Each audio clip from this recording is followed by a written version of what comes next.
Steve Dills has the intelligence of a Stanford University graduate. He has had to have that intelligence to hold his team together. Tied for the lead in the NFC Central. He's had to have that intelligence because of the long-term absence of the more qualified quarterback, Tommy Kramer. And he's had to use receivers like Sam McCullum because of the absence of Sammy White and the long-term absence until tonight of the great tight end, Joey Sensa. And thus, Minnesota is in the thick of things for a pressure-packed game tonight as you look at the standings of the NFC Central. And they must go against a fired-up Detroit Lions team led and inspired by the incredible Billy Sims, one of the great running backs of our time. He has it all: balance, power, the ability to break tackles. And he issued a challenge today, Joe Namath style. I guarantee that the Detroit Lions will defeat the Minnesota Vikings tonight in the Silverdome at Pontiac, Michigan. The Silverdome in Pontiac, Michigan is electrified tonight. The arch rival Minnesota Vikings are in town in a game that both clubs feel is the pivotal game, the determining game for the NFC Central Division title. Both teams with identical records, 7-6.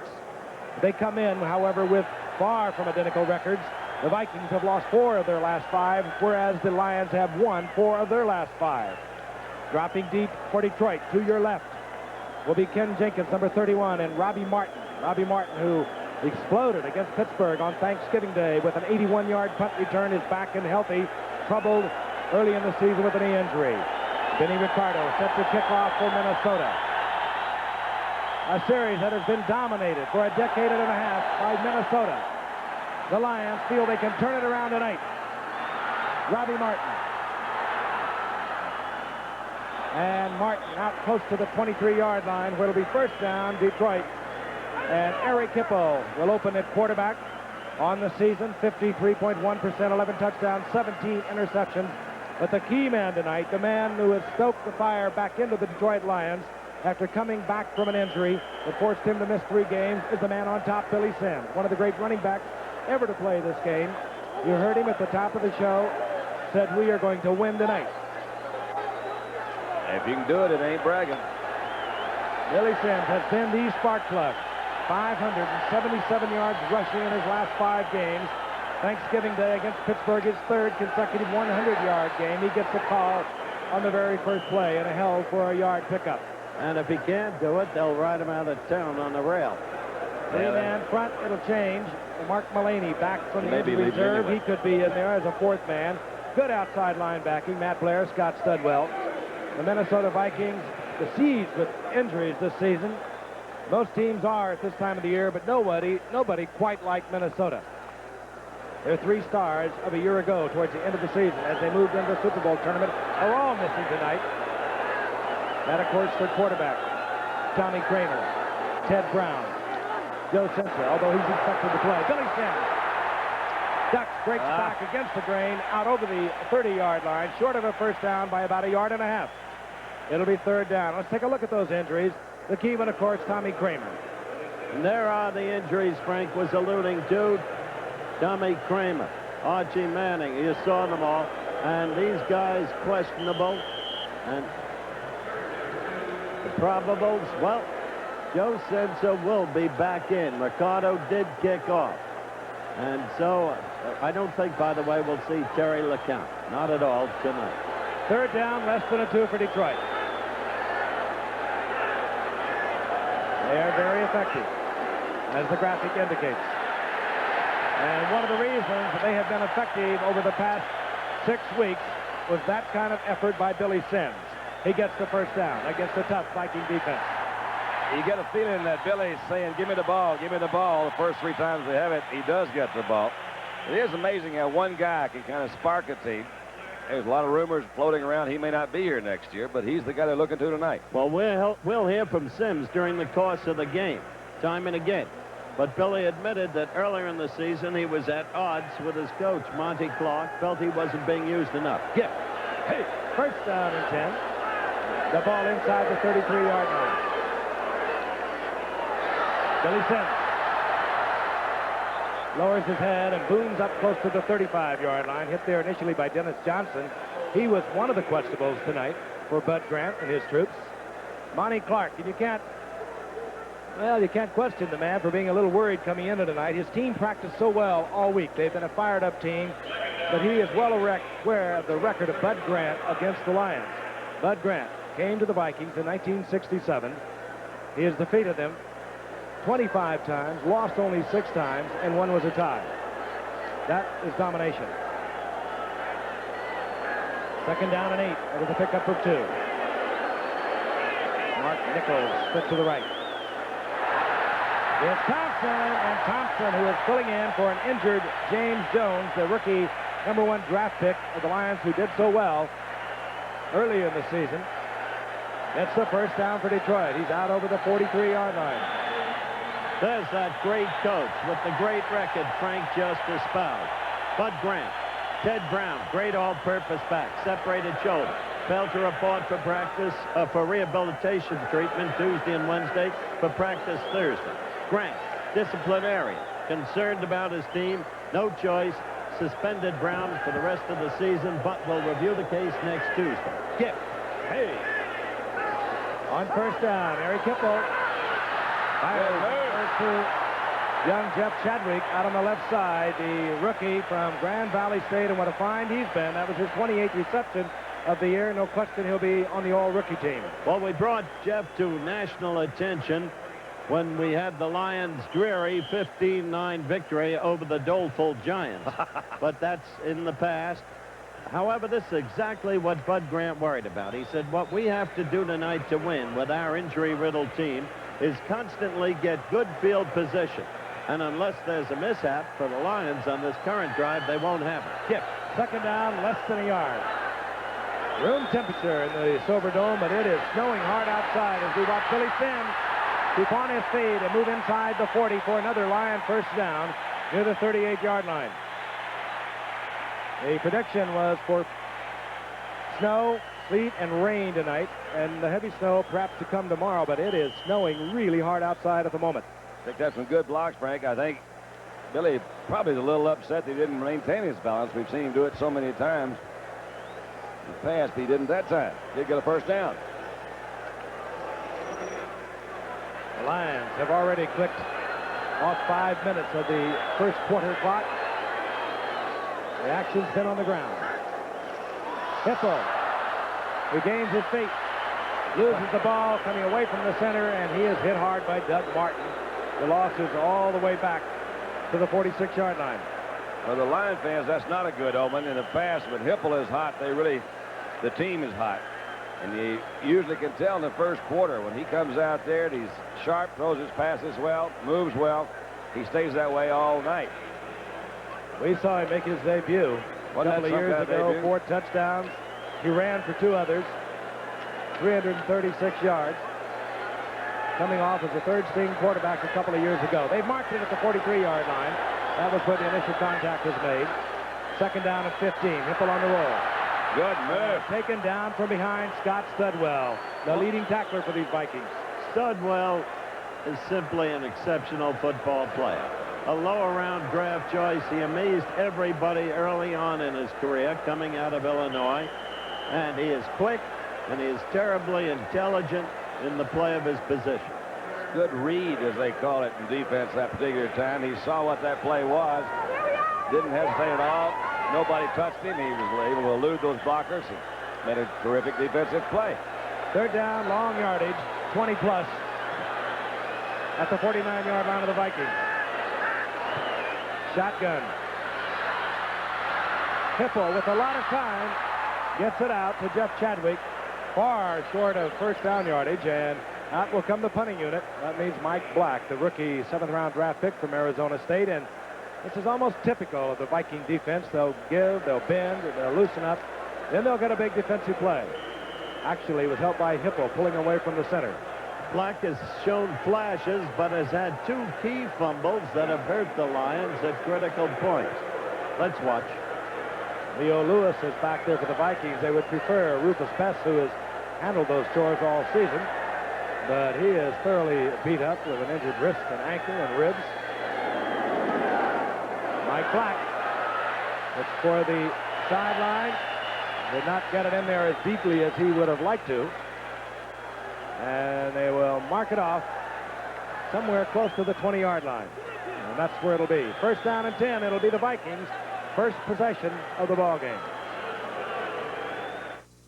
The name Buick has always stood for automobiles that are well above the ordinary. Automobiles that are engineered for a quiet, smooth ride, designed for comfort and convenience, and built to make you feel good about your car as long as you own it. Maybe that's why, in the last 7 years, over 5 million discriminating people have chosen Buicks. And we're expecting another very good year. Think about it. Would you really rather have a Buick? If you're a smoker, inside this little can is a legitimate alternative. Introducing Skoal Bandits, an individual portion of wintergreen flavored tobacco in a neat, pre-moistened pouch. What you do is put one between your lip and gum. What you get is great tobacco taste without lighting up, and you can enjoy it wherever you are. If you're a smoker, try new Skoal Bandits. 20 pouches to a can. Take a pouch instead of a puff. Steve Dills will be the quarterback for the Minnesota Vikings as the Vikings have the ball. First down and 10. They marked it just over the 15-yard line for the season. Dills making his 11th start tonight after the injury to Tommy Kramer in the third game. 54%, 11 touchdowns, 14 interceptions. Darren Nelson, the second-year youngster from Stanford. Tim Fantetti in there defensively for Detroit. No gain. Take a look at the offensive unit. It's a makeshift one. Ted Brown, not in that lineup. He has been hurt for several weeks, and he was suspended only on Thursday. We'll talk in depth about that. Good offensive line. They are much bigger than Detroit. Offensive linemen averaging a little over 20 pounds more than the Detroit front four and their linebackers. Could be a factor. Tommy Kramer, as I mentioned, down in the third game of the season against Tampa Bay. Lost for the season, knee surgery. Second down and 10. Nelson once again. Good move by Nelson. The quick man. Over the 20 to the 22-yard line, short of the first down. It'll be third down and 3, taken out of bounds by Bruce McNorton. Good use of the word quick when you said quick man, Frank, about Darren Nelson, because he doesn't have the straightaway speed many thought he had, but he is terribly quick and elusive as you look at the rest of the Lions defense. The tough ones in the middle of the 4-3 defense. Doug English, he has 10 sacks. The right tackle, William Gay, has 12 and a half sacks. And they are developing quite a cornerback and a youngster named Bruce McNorton. Third down, long 3. Dills is back. Gets it out to Galbraith. Galbraith is snowed under. Oh, yeah. At the 20-yard line. A loss of a yard. Getting there first, Roosevelt Barnes, number 54, who's been there basically on passing downs for this Detroit team. And he makes a big play against what basically was the pass. A little quick shot out to Galbraith. And out comes the punting unit, and that means Greg Coleman for Minnesota. And dropping deep, Robbie Martin. I mentioned at the very top of the show, a dangerous return man. 81 yards he went against the Steelers on Thanksgiving Day with a punt. And this time earlier in the year with an injured knee, but he's back and healthy. 6:25 remaining in the first quarter. A long drive by Detroit. Used up time, but did not produce points. Coleman, end over end, short kick, and it does not take much of a Minnesota bounce. Flag is thrown late, and Minnesota, with a short kick, will be facing a Detroit offense. We'll await the call of the foul, but right now they've marked it around the 41-yard line. 37-yard effort. Our referee tonight, Chuck Heberling. So much on the line tonight. First place in the Central Division of the NFC, and both teams feel strongly that whoever wins tonight is going to go to the playoffs as the NFC champion. Of course, Green Bay at 7-7. They're still alive. We'll talk about the possibilities, and there are numerous, as they always are at this time of the season. Here's a call. Number 39 on the kicking team was out of bounds and was the first to touch the kick coming back in. The penalty is declined. It's first down. Well, he didn't mean to. So it'll be first down Detroit, and they'll have the ball at their own 41-yard line. They were able to move the ball on the ground in their first series. They cost themselves.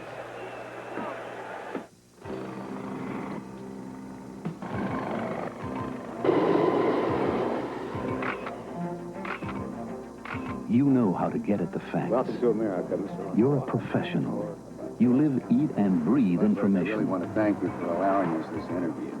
If we... But as good as you are, you can't do it alone. Let's go. We got a deadline to meet. You need good people and office automation from Digital. Digital Equipment Corporation makes office automation for professionals. We need some more background. For people who need all kinds of information. From other people, from other places, from other computers. With just one terminal on every desk, Digital brings every office automation function to everyone in the office. Here's your cover. The world's largest computer company doesn't do that. We did it. But the world's second largest does. Digital Equipment Corporation. Computers for professionals, from professionals. Saturday, American Olympic hopefuls are hungry for world titles. And imagine hurling yourself off a mountain higher than a 35-story building, plus wild surfing action on ABC's Wide World of Sports, Saturday. One has to wonder how many times they met Minnesota following Thanksgiving, because they have been consistent losers to Minnesota. The Vikings, a real nemesis and a jinx team for the Detroit Lions. 41-yard line, the Lions. 6:08 remaining in the first quarter. First down and 10. Hippo, the handoff. Vince Thompson is filling in for the outstanding Jones, the rookie fullback out of Florida. Vince Thompson came as a free agent back in '81 after being cut by both Denver and Philadelphia. Injured reserve in '82. This year, he's had 27 attempts, 85 yards rushing. Vince Thompson, second-year man out of Villanova. He's big. 6 foot, 225-pounder, a lot of raw talent. He's filling big shoes tonight. I think he could have a good night. You know they're going to key on Sims. Might open up something for him. Second down and 4. Billy Sims, draw play, spins away from the first tackler, and he's up close to another Detroit first down, most of it on his own. Hit there first by Charlie Johnson. Billy Sims has come to play. He came back a few weeks ago from a broken hand injury. He just basically took charge of this team emotionally.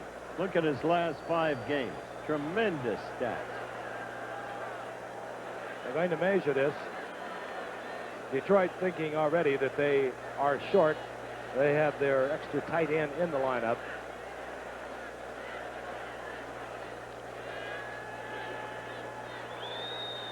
And they do have the first down. So it'll be first down Detroit. Once again, they have done it on the ground. 49-yard line of Minnesota. Roosevelt Barnes, perhaps stretching out a very tight muscle on the sideline. So I make a good play a while ago from that linebacker position. 4th first down, all rushing for Detroit.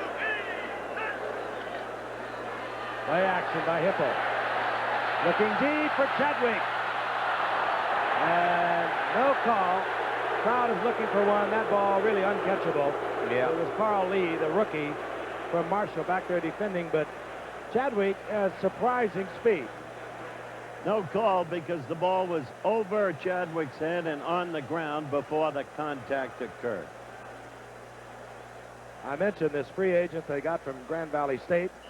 Bonnie Clark was telling us this morning that he has much better speed than people give him credit for. And that time they tried to go deep to him. He was of open. course, one of the players they missed tonight is their speed on the outside, Leonard Thompson. He suffered a broken jaw a couple of weeks ago. He's, of course, unavailable. And he was their leading receiver. Freddie Scott comes into the lineup now, number 87. Acquired 4 years ago from Baltimore. Second down, 10, draw play, and the ball is lost by Thompson, and the Vikings are there. Now the Vikings are positioned exactly where Bud Grant wanted them positioned when he said to me today, we were together for 2 hours, we can't out-muscle this team. They've got greater manpower. We need the breaks. We need field position. We don't have the capacity to drive for 80 yards. Give us field position, we'll do it. We'll be back.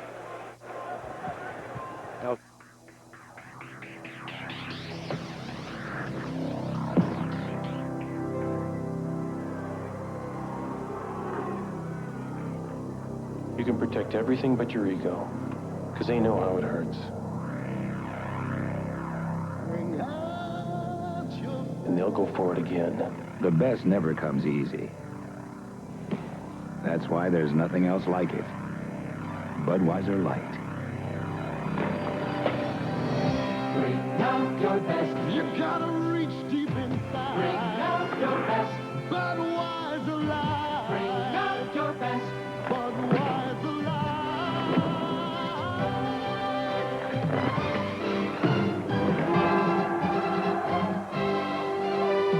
The best.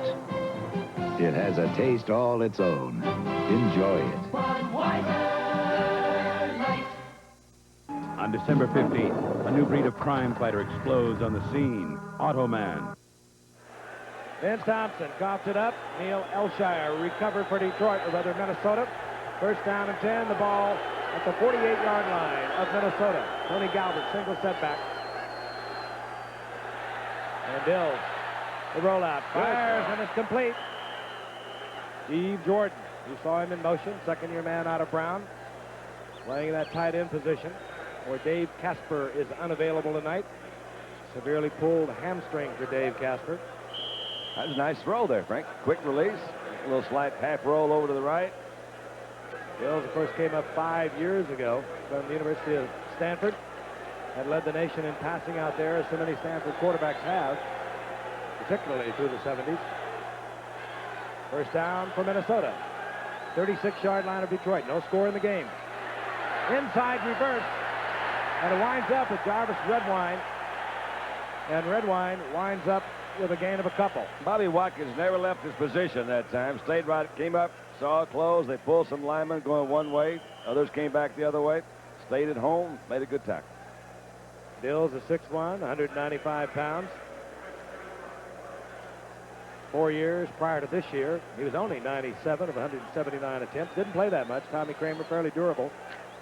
81, he started the first 2 games. We saw him against the Raiders. Allison Kramer was hurt. He went on the injured reserve in the 3rd game.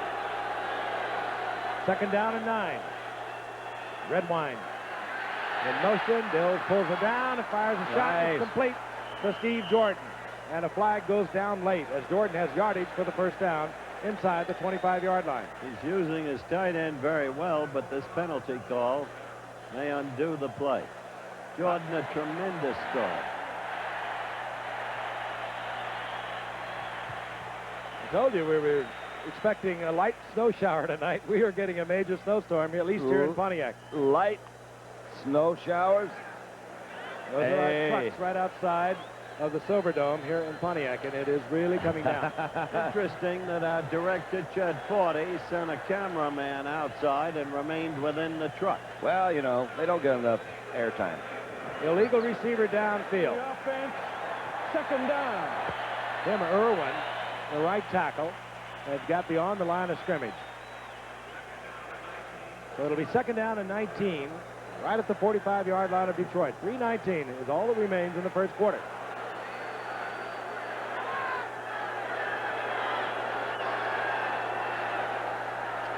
Dills.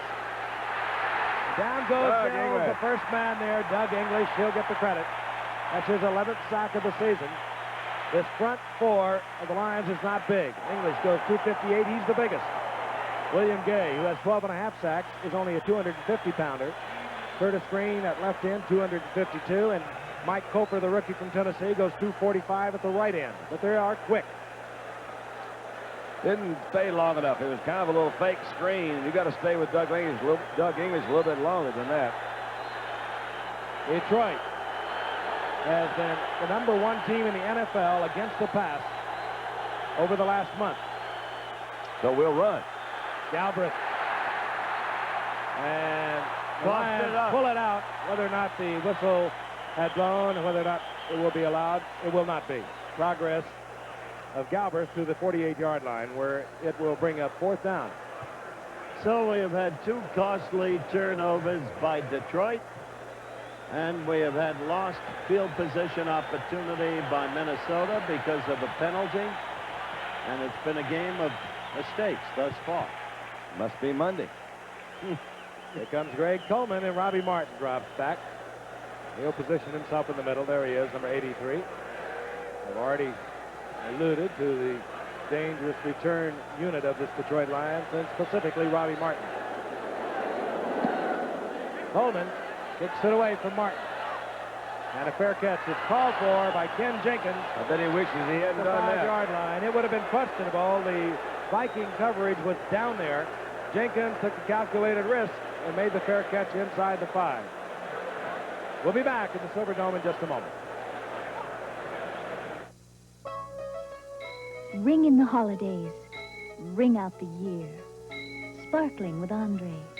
Love and good cheer. Take Andre home for the holidays. Andre for the holidays. What's a celebration without Andre champagne to lend sparkle and elegance to your good times? Greet the season and your friends with the best. Andre. For the holidays and all year long. All my life, men have bought cars for me. First, my dad. Then my husband. I was always getting cars somebody else thought I should have. Well, now I make my own decisions. And the car I bought for me is the Buick Regal. It's stylish, intelligent, and dependable. Much like myself. Oh, I must admit, though, the guys did help a bit. I let them pick the color. Wouldn't you really rather have a Buick? Green Bay tangles with Tampa Bay on ABC's Monday Night Football. An important game, a very important game for the Vikings and the Lions. They are tied at 7-6. The winner tonight will be the leader in the Central Division of the NFC with 2 games remaining. And right now, with 2:14 and no score remaining in the first quarter, Detroit begins inside their 5-yard line. Billy Sims is the single setback. Sims works the left side and a big opening. Tommy Hannon takes Sims out of bounds to the 45-yard line, but while Sims does not have the 9.3, 9.4 speed, no one explodes quite so quickly through the line of scrimmage, and that's exactly what he did.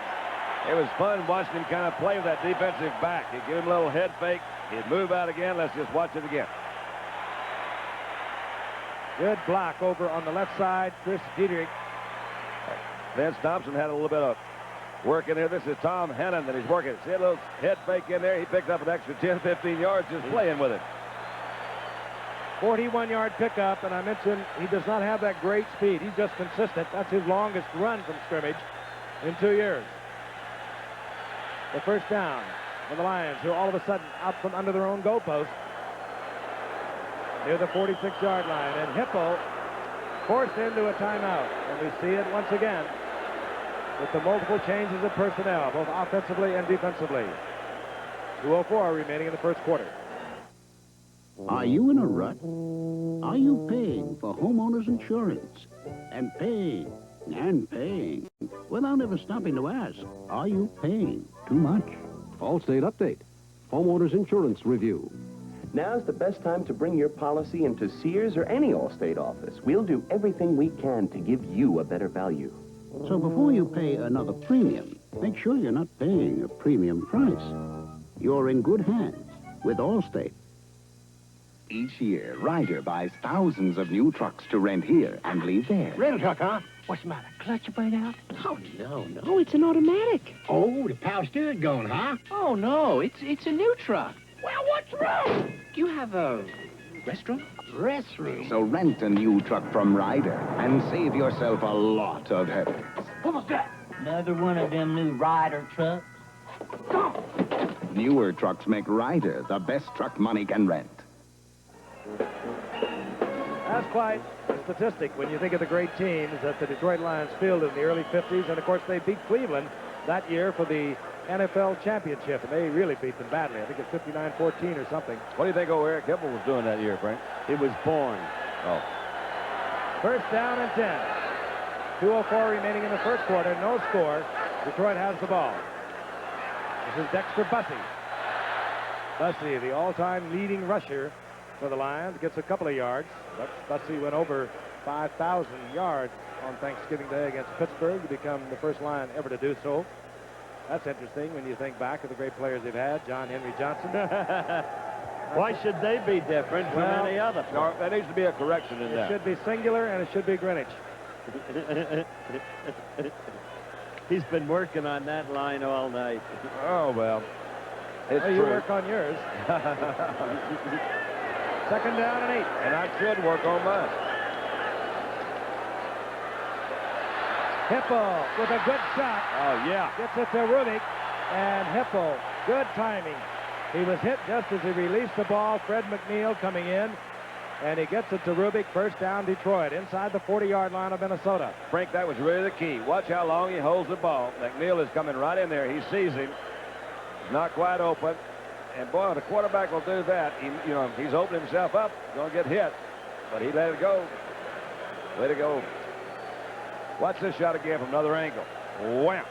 Right under that arm, into those ribs. Grand Valley State. They make a habit with that school. They march it inside the 39-yard line. The Lions have been here before, and they coughed it up. Vince Thompson, a yard and a half. Thompson now squeezing that football. We're in the final seconds of the first quarter, a rapidly paced first quarter, and such a meaningful game. Roof of the Silverdome, 202 feet above the playing surface, and of course the host stadium for the Super Bowl a couple of years ago, and the 49ers put it to Cincinnati. Billy Sims now a single setback, second down and 8. Quick shot goes to Vince Thompson, and he is leveled there at the 33-yard line, a gain of about 3 yards. It'll be third down and 5.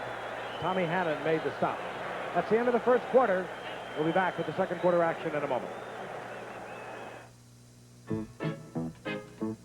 When IBM personal computer owners look for good software, where can they turn? To IBM for programs that help you keep up with modern times. Business programs, entertainment, productivity, education, and more. The variety you want with the quality you expect in the growing library of IBM personal computer software. A well-balanced selection at a store near you.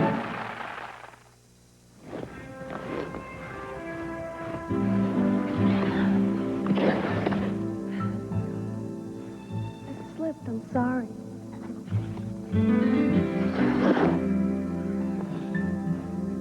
I was late.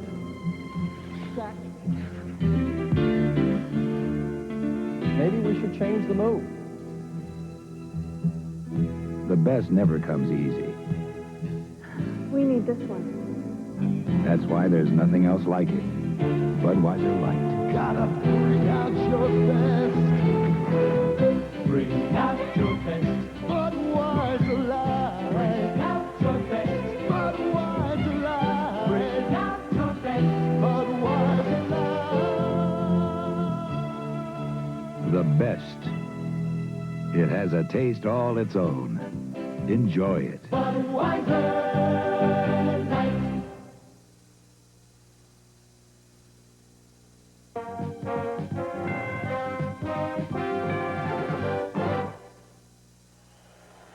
We begin the second quarter. No score. Lions and the Minnesota Vikings getting it on. At stake tonight with 2 games remaining after tonight. First place in the NFC Central Division. Third down and 4. Hipple from the shotgun. Hipple hits Chadwick, and Chadwick coughs it up. He was hit hard. Chadwick was open over the middle. He took a tremendous shot from John Turner, and that'll bring up fourth down. You just saw the end of the name Mullaney. Mark Mullaney, reactivated today at a very late hour. Back and playing the inside. Frank, you may want to embellish that. Well, he's played pretty much everywhere along the line. Mark Mullaney came up 1975. But they're glad to have him back. Good pass rusher. He can play at end, but while he was gone, Neil Elshire has turned into a fine defensive right end. And now we're looking at Eddie Murray with a 50-yard field goal attempt. Yeah. The crowd will tell you Eddie Murray, who's been troubled with a pulled muscle for several weeks, makes his second 50-yard attempt of the season. Earlier, he had a 51-yarder against the Rams. So Eddie Murray has produced the first score, and their Lion points. They lead 3-0. In today's world, it's comforting to know there's still a car like the 1984 Buick LeSabre. Elegant and very generously proportioned outside. And inside. Buick's attention to detail provides more than just comfort and luxury. It offers peace and quiet. The Buick LeSabre is one of today's biggest automotive values, and you're invited to sit in judgment. Would you really rather have a Buick?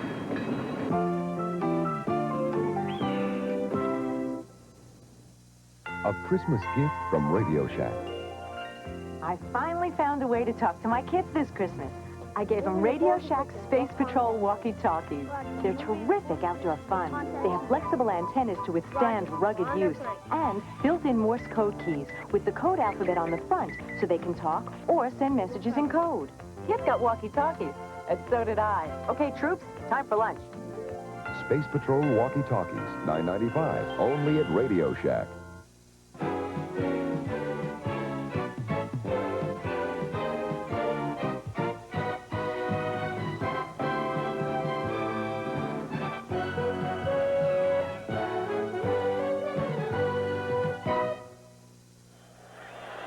Eddie Murray, 50 yards, set to kick off. Jarvis Redwine is deep with Darren Nelson for Minnesota.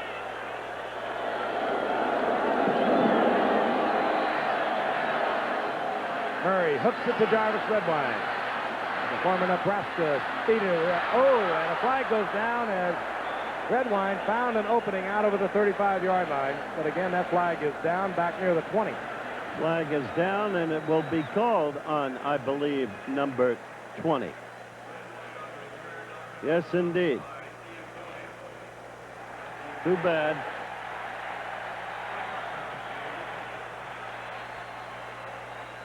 That is Hippo getting it down on a snap from Tom Tanure. And there was no question, even in the voices of the crowd, because while the ball was on its way, it was the beginning of a crescendo. It really smoked up here. I believe it was called on Darren Nelson. Here's Chuck Everling. Illegal block on the return, number 50 on the kicking team. First down. That makes you happy. Huh? It could have been Darren Nelson. 5 sometimes look like 2s. The 11-yard line. The Vikings would have had the ball at their own 36.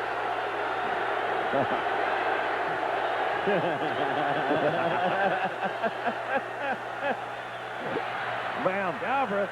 Galbraith pick up a 5 over the 15, inside the 17. It'll be second down and 5. Galbraith, an underrated player, Frank. You'll remember when Stram was coaching New Orleans, and he got Muncie and Galbraith as a tandem.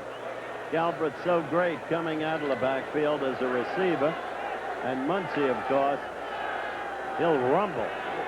Galbraith had some big years down in New Orleans. Frankly, he is not a Ted Brown.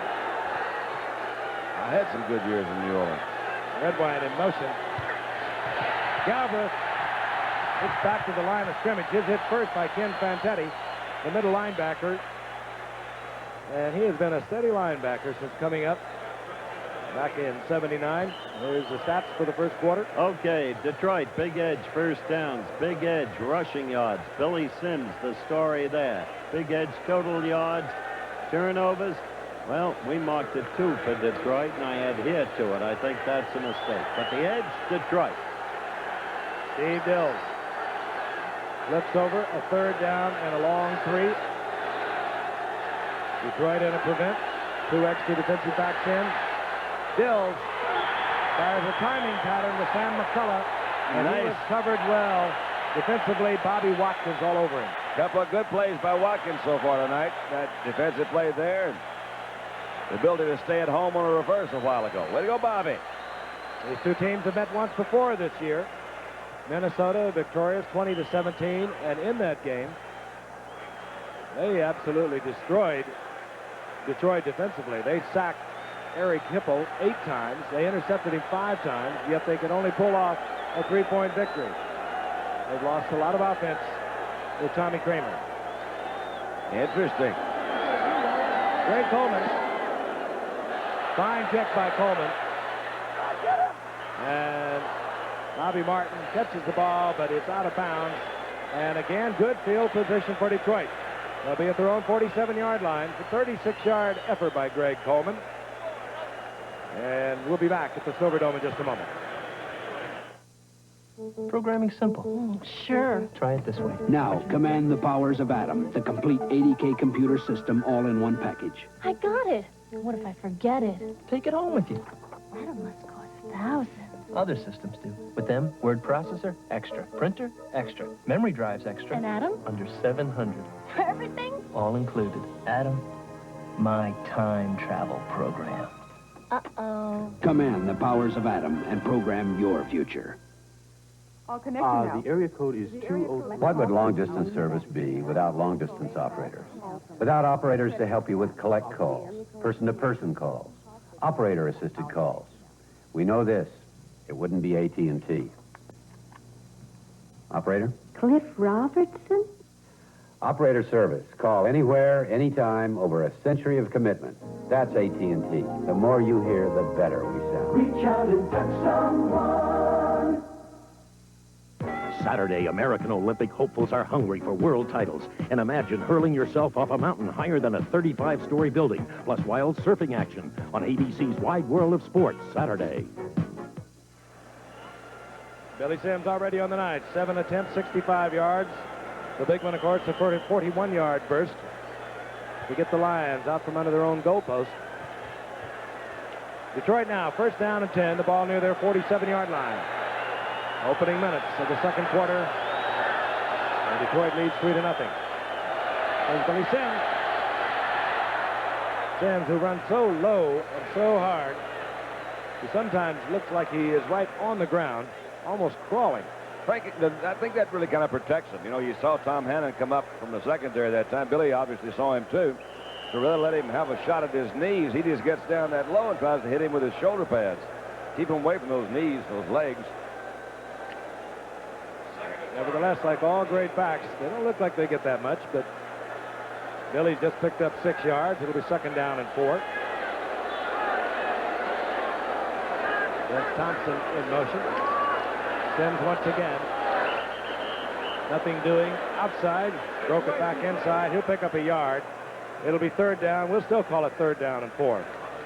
Sims, an extraordinary player. Had a long visit with him today. Asked him his motivation for the fire and enthusiasm he's been showing in recent games.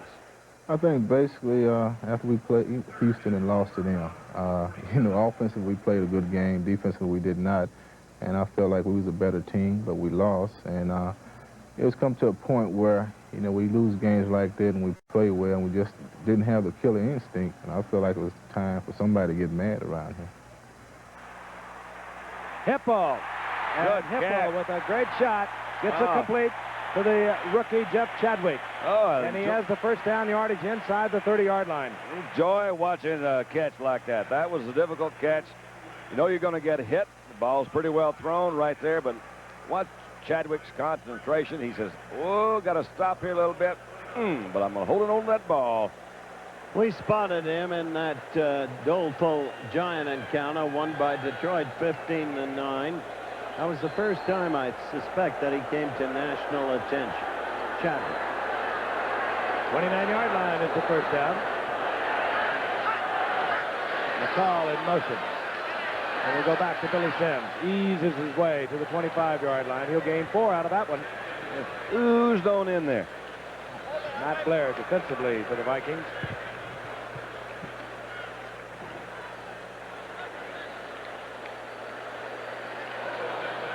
As we're talking about the Vikings and the Lions tonight, but still alive are the Green Bay Packers with their miraculous victory yesterday.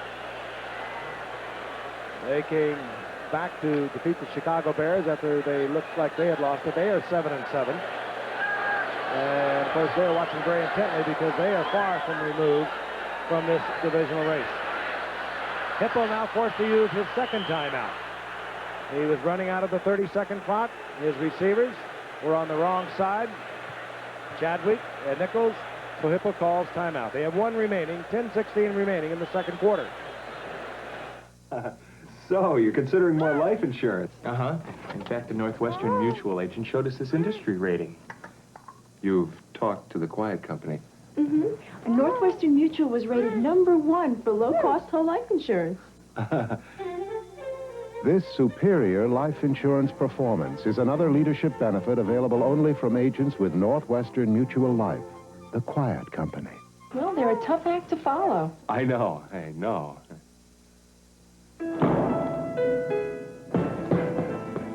Jim. Ready to go a couple rounds, man? Yeah.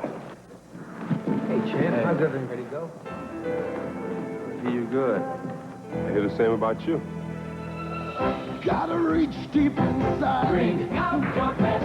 Budweiser Light. The best. It has a taste all its own. You get your chance. Enjoy it. Budweiser Light. The ultralight aircraft, beautiful, thrilling, and dangerous. Watch 2020 Thursday. That's the kind of sloppiness that can come back to haunt you. Hipple now with one timeout remaining. He only has a 3-point lead, even though they have dominated the Vikings. Vikings have played many games like this. And all of a sudden they explode, and you find yourself on the short end of it. 2nd down and 6. The ball at Minnesota's 25-yard line. McCall in motion. Billy Sims. Sims taken with a good tackle by Tommy Hannon. Sims gets inside the 25, close to the 23. It'll bring up a 3rd down and 3. As much offense as they had tonight, talk about the Lions, they've got to be a little disappointed that they only have 3 points up on that You're scoreboard. exactly right. They have totally dominated this game, as Frank just mentioned, and yet they've only got 3 points to show for it. They had one superb drive going, and then Vince Thompson coughed it up in Minnesota territory. And they have themselves penalized, and they have settled for a 3-point 50-yard field goal by Ed Murray. On 3rd and 3. Hippo gets it over the middle, and it's complete to Mark Nichols, who instantly covers it up, protects it, gets the 1st down at the 16-yard line. Saw Hippo run up there in a hurry to talk to Mark. Mark, I don't know what that was about. He was just maybe terribly happy to pick up that 1st down. But he did catch it in a pretty good crowd coming across the middle. It was a big play for them, and Bud Grant knows. You know, Bud Grant is a heck of a nice guy, isn't he? He sure is. Very low-key sort of guy. The face you see there is apparently, by image, the face of a disciplinarian, hard and cold. He is the absolute opposite. Hipple now, 6 of 8, 57 yards. 1st and 10, 16-yard line of Minnesota. Billy Sims, it's pulling ahead. No finesse here. One of those, you see a lot of time the flankers that have come back in to try to make that block. That time it was Reese McCall, who was a tight end. And he didn't quite time his little motion where he could be as effective as they wanted him to on that block. He's supposed to be really the lead blocker when they try to do that.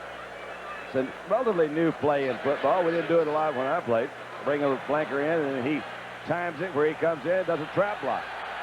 Missed it a little bit that time. Sims got 3, 2nd down and 7. Ball at the 12-yard line. Sims. Nowhere to go.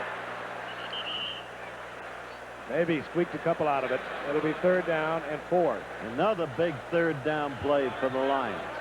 To settle for another field goal would be exactly in conformity with what you just talked about. The inability to capitalize in the manner they should with total domination of the game. I think it's always fun to sit in a situation like this and say, okay, what do you think they're going to do? And nobody really knows for sure. But with a guy like Hipple, he does have the mobility, and you would think maybe a little rollout pass where you give him the option to run or to throw. Similar situation, Thanksgiving Day. They look to Jeff Chadwick. He's up at the top of your screen. And they did it with a little roll. No roll that time. Touchdown. In the end zone. Jeff Chadwick drove inside, broke it out to the right. You saw the... And against Thanksgiving, he made just the opposite fake. Scored against Pittsburgh, looked to the outside, drove it across the middle. They know coaches look at films. He gave it the same move and took it outside. This young fella's, it's kind of like, look, Steve Largent, the guy that says maybe he doesn't fast enough and all that analogy. But, man, he's going to be around for a while. This kid has a way of making those big plays. And he can get up. He's 6'3", 185-pounder. We already talked about his sneaky speed, if you will. And you saw the disgust on Bud Grant's face. All right. The Lions out on top 10-0. There he is. Youngster with a future.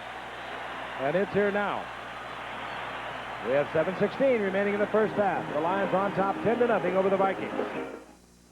Now, you boys put those guns down. Say what? We're not just going to let you walk out of here. Who's we, sucker? Smith, and Wesson, and me. Dirty Harry is at it again. Go ahead. Make my day. Clint Eastwood, Dirty Harry, sudden impact. Rated R. Opens Friday, December 9th. Check newspaper for a theater near you. The Buick Century makes very generous use of the latest technology to offer a front-wheel drive automobile that's beautiful and aerodynamic, smooth and quiet. And the Century also utilizes a sophisticated computer system to monitor many functions. But what really makes the Century a Buick is that it not only comes with a computer, it's also available with an impressive amount of software. Very impressive. Would you really rather have a Buick? Green Bay tangles with Tampa Bay on ABC's Monday Night Football. 80,000 screaming Lion fans. We mentioned they have not won a division since '57 when they won the NFL title. They've only had one winning season since 1972. They're in good shape with 7:16 remaining in the first half. They have a 10-0 lead. Murray hits it. Jarvis Redwine from the 2-yard line. And Redwine has to struggle to get to the 20. Well, this is what Minnesota has to worry about. They don't have the depth because of the injuries. That's what it looks like in the truck. Is that wonderful? That must be Chester and Bobby. Yeah. Oh, Diminutive Chet Forty to the left, the great basketball player. And the unsung tight end from SMU to the right. Billy Bob Goodtime. Here's a touchdown again. They really did need to score 6 this time, or 7 as it is. Well thrown ball, but an excellent route by Chadwick. Tommy Hannon almost there, but good protection for Hippo, and he was right on target. I was going to say, Detroit's the kind of team that can beat up on you if they get off this way. Bills fires a shot, and he gets it into Bob Brewer. Gain of about 7 out over the 25, close to the 27-yard line. That was Steve Jordan of Brown. That's his 3rd reception. That was Gary Kopp defensively for Detroit.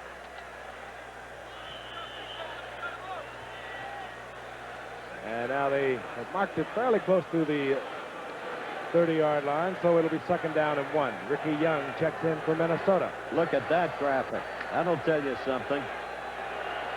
Detroit has been one of the toughest teams defensively over the past 4 games in the NFL. Ricky Young gets the first down after the 35-yard line, smothered there. When you see the Lions start to play this way with 5, 6 tacklers in on one ball carrier, well, you know they're playing Lion-type football. They don't play it consistently, and they haven't over the years. They are tough. Well, there are It's that time of the year. Of people, yep. Bob Uecker. No. Oh, playing man. the sacks. It's been a long season. Not quite the way Eddie Miller used to in the days of the Bob Crosby Bobcats. First down and 10. Bills back once again. Almost picked off. It was Bruce McNorton who was taking a shot at it. Intended for Sam McCullum. Frank mentioned McNorton earlier as a man who suddenly blossomed. He was in there as a supposed weak spot. We saw him have a pair of key interceptions against the Giants earlier, and then he really scintillated against the Steelers. Natty's had 5 interceptions, Frank, in his most recent games. In the last 6 games, when he took over the starting spot from Al Latimer, who was injured, they were a little nervous about having him in there, but he's played well. The 2nd down and 10. The draw play. Ball is loose with Darren Nelson.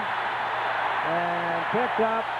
Bobby Watkins. Bobby Watkins getting a lot of calls tonight, and Detroit once again fine field position. They're near the 27-yard line of the Vikings, and this team is really fired up. As I said, give them the lead, and with their superior manpower in terms of depth and level of skill, they can really beat up on you, and that's what they're trying to do. And there's a beleaguered coach. You kind of get the feeling after this little fumble. Coming back to the outside. He's just hit from the back. That's where a lot of fumbles do occur. The Vikings going to have to go to the air. Curtis Green coming in and hitting Darren Nelson from behind.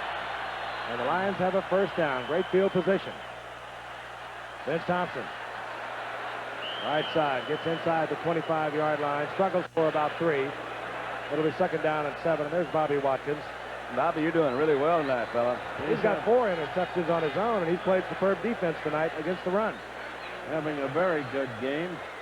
But the Lions are now playing up to their capabilities as a team.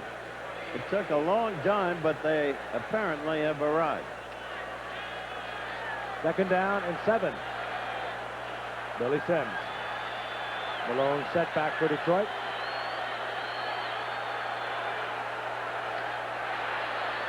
Hippo, Chadwick. And that Hippo laid it up. He was Chadwick had beaten Willie Teal completely. And Hippo knows it. He sure Look at does. that. You usually know as soon as you let it go whether it's there, whether it's not. And that one was a little bit left. That's a nice shot of you. He had plenty of time to throw. He just didn't quite get it out there far enough. Try to rifle that ball instead of laying it up. I don't think he believed that Chadwick could be that open. That happens too, Jake. Single man coverage. Chadwick came down, drove on Teal, looked to the inside. Teal went with it. Chadwick was wide open. Third down, what, 8? Something like that, 7?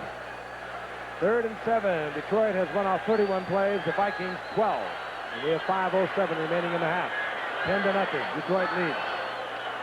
Shotgun. Blitz is on. Wade sidesteps. One defender. Good pressure that time. The defense did a little stunning up in the middle, came around and confused that blocking a little bit. Eric had time early, but by the time his receivers got open, he didn't have any place to go. We'll see Ed Murray once again. Well, this is a victory of sorts for the Vikes because at best they get a field goal. At best they do. How about a fake field goal? What do you think? Graphic adjusted I would to like 18 of 22 because earlier he initiated the scoring for Detroit with a 50-yarder. This will be an attempt to 42 yards. The holder, Eric Hipple.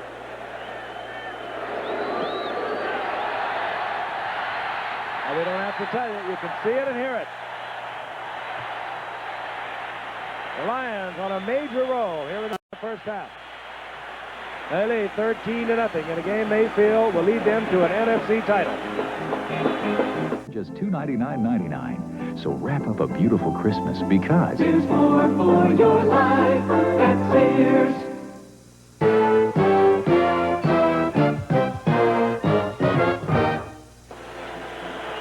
While we are away, the kickoff unit of the Detroit Lions were leading cheers in the crowd. As one came to their feet and cheered their Lions, Ed Murray set to kick off. Redwine and Nelson are deep for Minnesota. Jarvis Redwine from the 5-yard line.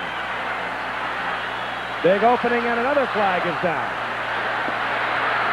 The Redwine, who has now had 2 fine returns, each time has looked at a flag. Forget it. I'll bring it back.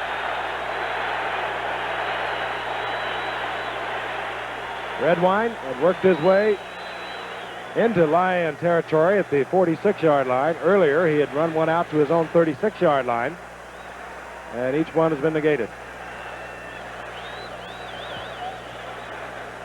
Chuck Heberling talking it over. Holding. They'll back it up. Return of 49 yards called back. Gives us a moment to tell you coming up. It's Saturday on ABC's Wide World of Sports. ABC's award-winning Wide World of Sports once again. 5 o'clock Eastern Time. World Cup Boxing Championships. That'll be from Rome, Italy. The World Cup is the only major international amateur boxing competition before the 1984 Olympics in Los Angeles. The North American team assisting the top amateur boxers from the U.S., Cuba, and Canada attempt to defend their title. UFC World Ski Flying.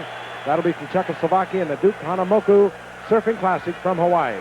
ABC's Wide World of Sports this Saturday. That will follow Howard's Sports Beat. You'll see it all here on ABC. 12-yard line. A 49-yard return by Redwine called back. Mills dumps the screen to Darren Nelson. Good tackle by guess who? No, it wasn't. I thought it was Watkins again. Graham. That was Graham, the No, strong that was safety coming up. That was a great play. That was. It was particularly on somebody like Nelson, who is so quick and shifty. William Graham. Fifth round pick of a year ago. Actually is almost a rookie because he broke his ankle at the beginning of last year. And right now the Vikings are having their problems. That's Dennis Swilley, the center, that they're looking at. Saw Dennis in the hotel today, and he started off with, "Hey, Mr. Meredith." and I said, "Hold it, Dennis. Texas A&M graduate." You've reached that point. I guess so, yeah. I'm sort of starting to see him lamp off like that. He was an awfully nice young man. Get your attention. I talked to Jan Hippel and Tom Tenure's wife, Katie. They came up, as a matter of fact, and left some tarts for us for halftime. And did you remember Bobby Lane, who won that championship in '57? She looked at me rather quizzically as I quickly explained who Bobby Lane was. That takes more than a quick explanation. Bobby Lane, one of the great characters, personalities, and competitors in the whole history of football. What did Mrs. Lane say? If I believed in reincarnation, I'd want to come back as Bobby's cab driver. Second down and 3. Nelson, they come right back with Nelson, and Nelson out to the 30-yard line. First down, Minnesota. Nelson is a tribute in his own way to Bud Grant. He has gotten out of Nelson about everything you can get out of a player in the absence of so great an all-purpose back as Ted Brown. But then again, the greatness of Bud Grant as a coach is manifested, and this is a point that's been effectively made by the Juice in past telecasts. He has a great assistant coaching staff. Even if they get mauled tonight, the words still apply. Well, they're getting ready for it, and they're being manhandled. On 1st and 10, movement, I believe it was Bob Brewer, the tight end. The flag is down. Can't make mistakes like that. Yeah, but that's a way to get deep quick. I find it rather interesting that the past 5 years, Bud Grant is even 500. He's won 36, he's lost 36. And nevertheless, he's taken players in 3 of those 5 years to the playoffs. But he is an even 500 for the past 5 years coming into this season. That's how they play in the Central Division of the NFC, I guess. They're all fired up here. Both teams 7 and 6. Number 82, offense. First down. It was Bob Brewer. The old days of the black and blue division, they are long gone. Down remains the same. 1st and 15. Good shot by Dills to Galbraith. That really was.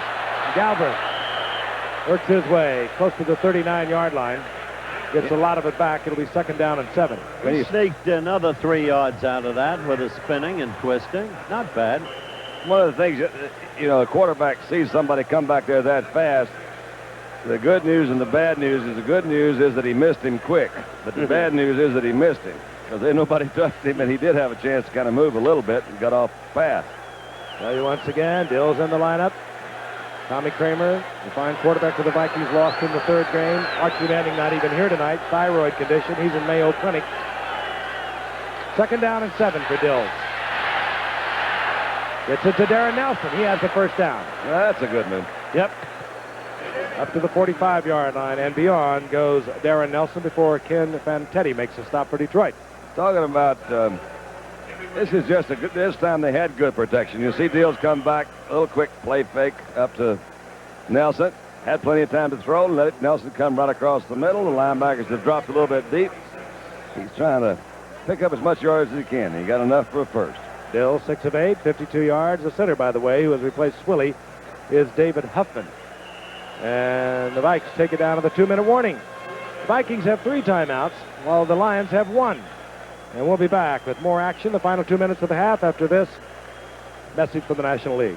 Hey, there's Paul Warfield. Who's Paul Warfield? He's a pro football player. Hey, there's the real Paul Warfield. We're coming to see the Hall of Fame. We never thought we'd see you here. I just happened to be here, but how would you like to take a special tour of the Hall of Fame with me? Yeah! Come on, let's go. If you're a photo fan like I am, there's 1 million pictures to be taken at the Pro Football Hall of Fame. We're not saying that the next time you visit the Pro Football Hall of Fame, you'll meet a football great like Paul Warfield, but you will have the time of your life. The Pro Football Hall of Fame is where dreams come true. It's over 50,000 square feet of exhibits, covering over 90 years of pro football history. Mr. Warfield, could we have just one picture? Sure. They're all here, the stories, the dreams, the inspirations. Here for you to see and enjoy at the Pro Football Hall of Fame in Canton, Ohio. Don't miss it. The preceding announcement brought to you by the National Football League and, of course, Hall of Famer Paul Warfield. There's a future one. In many ways, Billy Sims has really turned this football team on over the last few weeks. Listless and lifeless while he was out of the lineup 3 weeks with a broken hand. They're a different ball club tonight. 1st and 10, Minnesota. Dills looking for McCullum, and a diving interception by McNorton, and McCullum pulled up on that play and enabled McNorton to bring it back. Pulled a hamstring, looked like. Yes, and it was a great thing McCullum did, the mark of a competitor. He did. He pulled up with the hamstring. He saw the intercept. He could only watch it, and yet he somehow roused himself. There it is, right there. Right there. You see him pull up. And watch him. He wouldn't let the play go by. He fought back. Nice interception there by Bruce. McNorton, his 6th of the season. But McCullum came back and forced the tackle. It was a great effort. And how many injuries can one team suffer? Look at that reception, though. Right? That's a heck of a catch by McNorton, too. You know it? I wonder he didn't go into the end zone and spike it. Oh, what a nice catch. Good move. That is, I agree, Howard. That's a nice competitive attitude there. Now with 1:48, the loss of those 2 timeouts could hurt Detroit. Billy Sims over the 10-yard line, now close to the 12-yard line. Gain of 6. It'll be 2nd down and 4. And for young McNorton, that's his 6th interception of the season. That's the young man we told you about who has come on so strongly. And now he's becoming a star. Well, you hate to see that. Sam McCullum down the sidelines, not only for Sam, obviously a severe pull, but for the Vikings ball club. Sandy White unavailable, Dave Casper unavailable, all the players that we've already mentioned. 2nd down and 4. 1 minute and 5 seconds. And it's ticking away. Sims breaks it outside, sees Willie Teal and turns it around. How about that move? I'll tell you, that is effort. How about that move? Billy Sims turns on the crowd, and a Detroit 1st down. This is something to see. This game is being played with intensity and with crowd appeal. They are going crazy as you look at them. This is what it's all about. He's over 100 yards already with 15 attempts, 104 yards for Billy Sims. His 4th consecutive game over 100 yards for Sims. I guarantee we'll beat the Vikings in the Silver Dome tonight. Billy gets a breather. They bring in Dexter Bussey, and that's not bad. No, Dexter Thompson. That is not bad at all. Final seconds ticking down. There's Sam McCullum. We'll try and get a full report, but I think we were correct when we saw him pull up that it was a muscle and most probably a hamstring. That hamstring's that big muscle kind of up in the back of your thigh. And when you pull that, that one's going to be out for a while. That one's hard to get healed in a hurry. Detroit uses their final timeout. One would suspect they will go with a long pass, looking for a defensive foul. The half of the game cannot end on a defensive foul, and that's about all they can work with 7 seconds remaining in the 1st half. They have a commanding lead of only 13 points, but as you look at the 2 teams, you see Detroit in total domination. And the word is, Sam McCullum has pulled a hamstring. And another first down as then Thompson was the ball carrier with an extra effort. Freddie Scott comes in. So we'll have 3 wide receivers, Nichols, Scott, and Chadwick. Bud Grant, his 17th year with the Vikings. Prior to that, tremendous success up in the Canadian Football League with Winnipeg. Great athlete, All-American basketball player, led the NFL in receiving one year with Philadelphia. Correct myself, he was second in 1953. 7 seconds remaining here in the first half. Now give it to the man who can break a big one. Tried to stop the clock, and he does with 1 second. Now, they would have to consider a 67-yard field goal. I don't think we're going to see that. I wouldn't think so. Well, they might try it. Other than Eddie Murray reaches his full distance at about 51 or 52 yards. So now we will perhaps get the long pass, looking for the defensive foul. 1 second. Up at the top of your screen. They call it Big Ben. They call it other things with different ball clubs, but he'll just hang it up high. He does not have a chance. It was Mark Mullaney off the injured reserve for the first time in many weeks. Time has expired here in the first half. We'll be ready for our halftime highlights after this message and then a word from our local stations. Billy Sims is having quite a night. If you're just looking for a small car, your choice is very large. But if you're looking for a small car with advanced front-wheel drive engineering, your choice is more limited. And if you're looking for a small car that's also very sporty and maneuverable, you'll find it reassuring to look at this one. Skyhawk, the first car to succeed at being both small and Buick at the same time. Wouldn't you really rather have a Buick?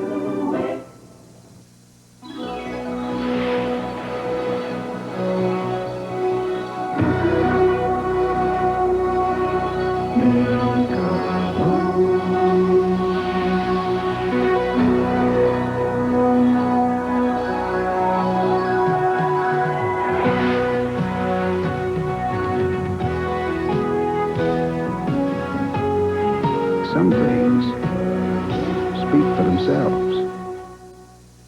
On December 15th, The United States of America would like to invite you to come spy with me. average Americans are recruited into the world of real spies. Why? Your country needs you. Thursday, December 15th, the premiere of television's newest spy game, Masquerade, right after the premiere of Automan. Now, Wells Fargo is running 24 hours a day through more automatic banking machines than any other bank in California. The Express Banking Card gives you access to nearly 700 express stops, so you can make deposits, check balances, transfer funds, or get cash any hour of any day or night at any Wells Fargo Express stop. Wells Fargo Express Banking. Nobody runs more hours in more places. Some of the real heavyweights of rock music are playing their hearts out at the Forum right now. It's a big benefit concert for a legendary rocker in his fight against a crippling disease. We'll go front row tonight at 11. Pearl Harbor Now, tomorrow at 3:30. Saturday on ABC, the critically acclaimed ABC Sports Beat with Howard Cosell. Then on ABC's Wide World of Sports, imagine you're an American, hungry for a world title in the last major international boxing event before the Olympics. And imagine hurling yourself off a mountain higher than a 35-story building. Plus, imagine being swallowed by an angry ocean wave. ABC Sports Beat and ABC's Wide World of Sports. The most wonderful day imaginable. Saturday. We're back live in the Silverdome, Pontiac, Michigan, and the score here at halftime, 13-0. The Lions completely dominant. Tonight's halftime highlights are being brought to you by Computerland. Yes, Computerland, where you can make friends with the future. Hey, Guido, this inventory. We We've got too many sardines, not enough salmon. We all could see it coming. Come on. Where to? The future. And now that time's at hand. Computers? We don't know computers. They do. Make friends with the future at Computerland. Make friends with the future at Computerland. We've helped more kinds of people buy more kinds of computers than any other store in the world. The future looks pretty good.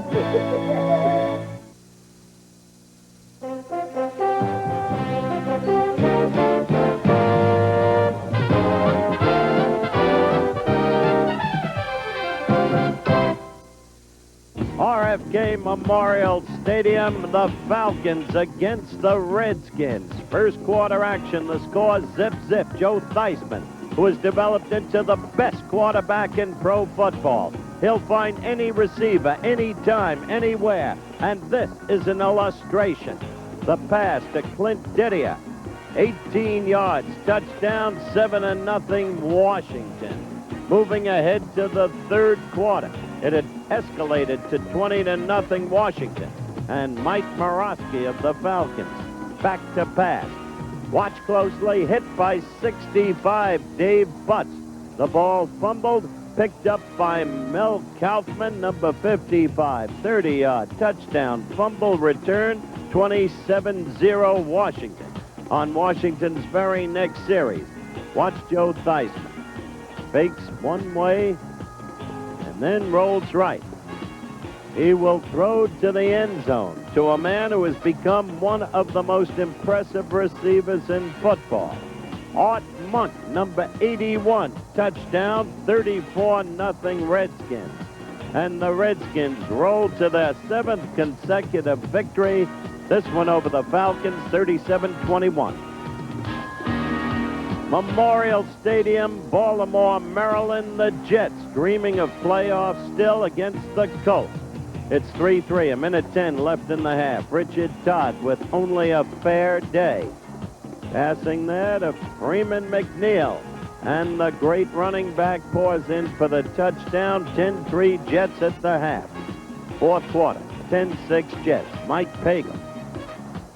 Watch this closely. Back to pass. Colts threatening to score and take the lead. The ball batted into the air and picked off by the former Notre Dame great Bob Crable. And so it was a touchback. And then 27 seconds left in the game. Colts threatening again. Watch Pagel closely. He can scramble, throws deep. There were only two problems with this. It was caught out of the end zone, and Pagel was over the line of scrimmage. So the Jets won their third straight. Mile High Stadium, Denver, Colorado. Key game, Browns against the Broncos. The Browns a hot team, but John Elway finally had a distinguished day at quarterback. You saw the stats. Now, second quarter action, 7-3 Denver. John Elway. Watch this throw. Number 84, the rookie, Sampson. 39 yards, touchdown, and it was 14-3 Denver. Cleveland's next possession, Brian Sipe back to pass. And the ball picked off by Steve Foley, the veteran defensive back. And then on Denver's next possession, John Elway from the shotgun. Watch him. He's got a rifle on, no question about that.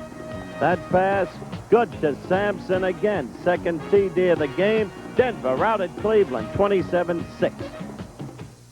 How's it going, Dad? Oh, it's okay, I guess. We all could see it coming. Dad, it's time we had to talk about computers. And now that time's at hand. Come on, these guys are smart. Make friends with the future at Computerland. Make friends with the future at Computerland. We've helped more kinds of people buy more kinds of computers than any other store in the world. Boy, he's really catching on. I'm very proud of him. Tuesday, I'm married. Jack's the surprised husband. husband? When Terry's boss is the surprise guest, Three's company. And when Madeline ghostwrites for Charlie, It's entitled Picking a Melon from Another Planet. her story is a headline disaster. Oh, Madeline, then. You always get married. There must be something to it. I keep trying it. Carson, Cash, and Cronkite, three legends. The Barbara Walters Special. Tomorrow, all starting at 9, 8 Central and Mountain. Candlestick Park, San Francisco, California. The Buccaneers against the Niners. Third quarter action. 14-7 Niners. Watch Joe Montana. Breaks up the middle. 12-yard touchdown and 21-7 Niners. In the game's very next series, Jack Thompson back for the Bucs. Didn't have that bad a day, did he? And he passes to the 4-year pro, Kevin House. Now watch Kevin. He avoids that tackler and the other one, and now speeds downfield. He's got great speed, as you all know. Touchdown, 21-14 Niners. Fourth quarter, 28-14 Niners. Montana, hands off to the rookie out of Nebraska, Roger Craig, 14 yards. TD is third of the game. Niners win it, 35-21. Lambeau Field, Green Bay, Wisconsin. Bears against the Pack. What a rivalry this has been through the years. Green Bay's first series, first quarter. Lynn Dickey, that handoff to 31, Gary Ellis. And he goes 71 yards. Sets up the game's first touchdown. That made it 7-0, the Pack. Now with the score 7-0. Dickey passing here to Gary Ellis, number 31. What a day Gary had. Breaks tackles, goes 50 yards. And that set up this. Watch Lynn Dickey again. Pass, looking first left and then rolling right and throwing to the great and unheralded tight end, Paul Kaufman. Touchdown, 14-0 Green Bay. On the very next series, Jim McMahon back to pass. Willie Gault with world-class speed. Olympian. Touchdown, that play good for 87 yards, 14-7 Green Bay. Fourth quarter was 28-14 Green Bay. Pitch to Gary Ellis, passing cross field. Big mistake. Crazy risk, and Leslie Frazier picked it off. He returns at 56 yards to set up the touchdown, which made it 28-21 the Green Bay Packers. 28-21 was the score, with but 2 minutes left in the game. Now, Bucky Scribner punting for the Pack. Watch the punt returner, Dennis McKinnon, number 85. He's on his way. He's on his way all the way. 59 yards. The score tied, 28-28. The game a real thriller. In the very next series, with 1 minute, 24 seconds left in the game, Lynn Dickey passing deep to the other man with world-class speed, James Lawson. He goes 67 yards to the Chicago 5-yard line, and that set up this. 3 seconds left in the game. Jan Stenerud, field goal. And so the Pack won it 31-28. The Pack's an exciting team. You'll see them next Monday, December 12th, against the Buccaneers. But if this year has proved anything in the NFL, it is that anybody can beat anybody. Give the Bucs a chance. Sunday. We're talking $750,000. An ex-cons after the loot he hid 20 years ago. Crime does not pay. I don't know about that, Judge. Hardcastle and McCormick. Then they were neighbors.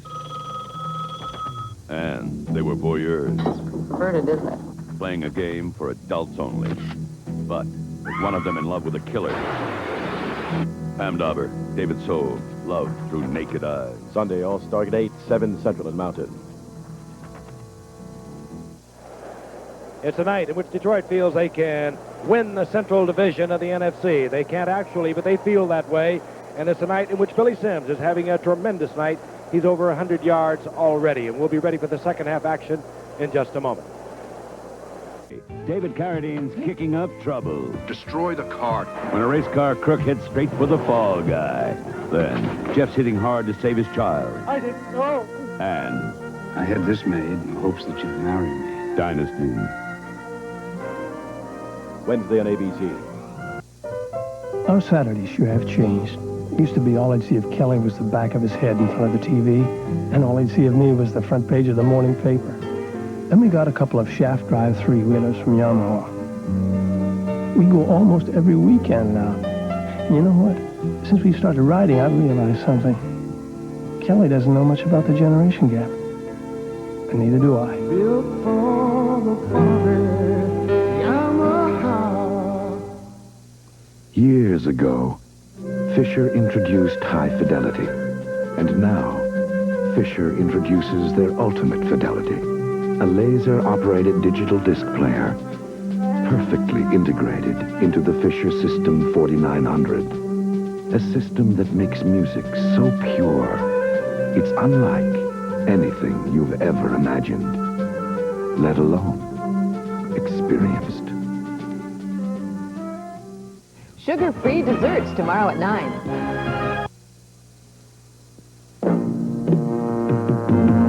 Who gave up? America, we're counting on you. America's Olympic hopefuls need your donations now to help them win spots on your 84 Olympic teams. Send $20 to Olympic Glory, Colorado Springs 80950, and we'll send you this beautiful limited edition poster. And a free copy of our magazine. That's Olympic Glory, Colorado Springs 80950. Who came up? And indeed, it is snowing outside. It's been snowing throughout the evening. We were told to expect sleet, rain, with occasional snow flurry. We've had much more than that.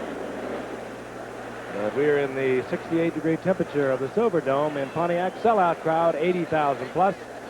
The Detroit Lions and their head coach, Monty Clark, looking for something big. They've had their problems over the past 15 years, 16 years with the Minnesota Vikings. There's Monty. He came close in 1980.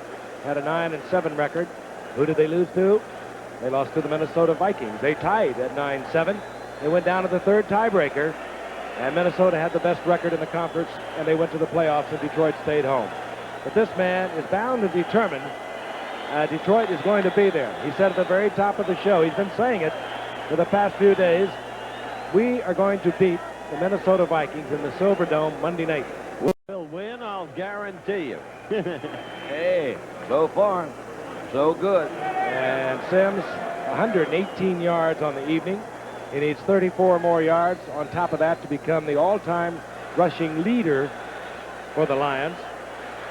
And Billy Sims now in just his fourth year. Eddie Murray set to kick off. Jarvis Redwine.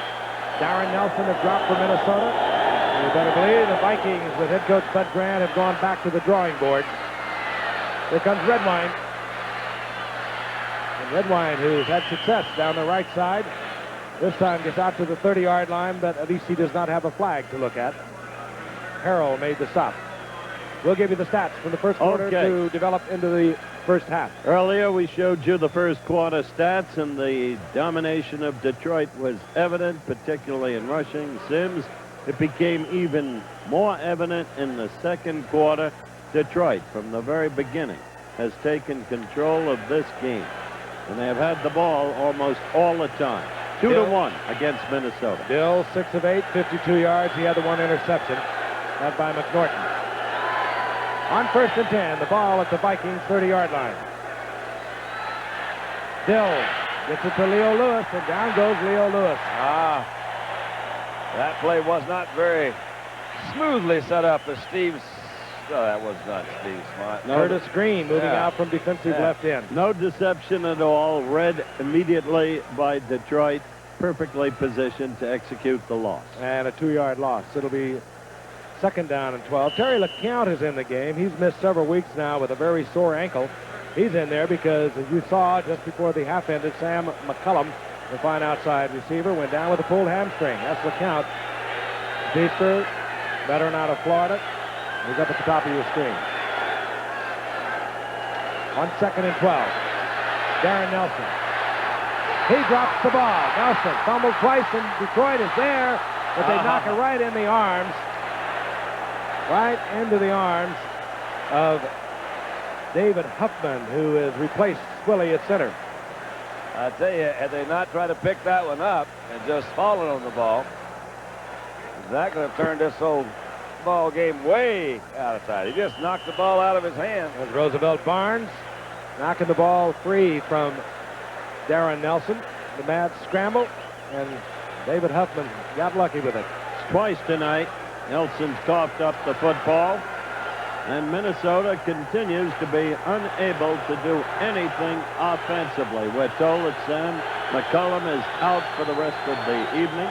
Watts in the middle. 78 is English. 79, William Gay. They'll disregard the run. They come on the pass. Quick shot, Galbraith. Galbraith goes down at the 20, but a flag is down. Galbraith works back to the 30-yard line, and it's going to work against Minnesota. When it rains, it pours, or in this case, when it snows, as it's doing outside. It's all falling on the Vikings' head tonight. That's right. They're playing a tremendously fired-up team. We talked with Monty Clark earlier today, and sometimes coaches get a little wary when their team practices as well as the Lions did this past week. Frankie looked at the injury list, and assuming we'll get the call here. Holding. Yep. Number 61. Offense. Decline. Fourth down. Wes Hamilton. Vikings are just so beat up. And it just, you try to get a team unit going when all the players are not there. That even makes it that much more difficult. All right. Greg Coleman on to punt. Robbie Martin has positioned himself at the Lions' 45-yard line. So the Lions should get their first possession here in the second half. Good field position. Lions stacking it to the right. Oh, nowhere to go. Greg Coleman. He just knew he couldn't get it off. Not designed at all. It was a fourth down at about 19. Jeff Chadwick was the one that got in there.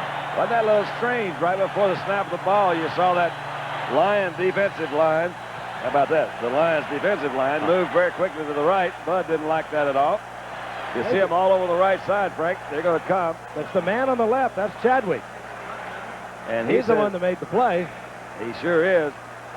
I think Coleman saw everybody over on one side. He thought if he could get by one guy, he might be able to pick it up. But, man, he had a long way to go. That was not what you call a clever thought. We now face another Monday night rout. Watch it. First down, 11-yard line. And Thompson. Thompson moves inside the 10-yard line, up into there, gain of almost 3 yards. And Thompson again in the lineup because of the injury to James Jones, the rookie from Florida, unable to go tonight.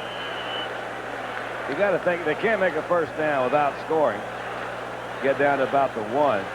So I'd say they've definitely entered that 4-down situation. Let's go for it. 7 points to put this thing out, wouldn't it? Second down and 7. Good time. Vikings to think blitz. We've grown accustomed to this pace.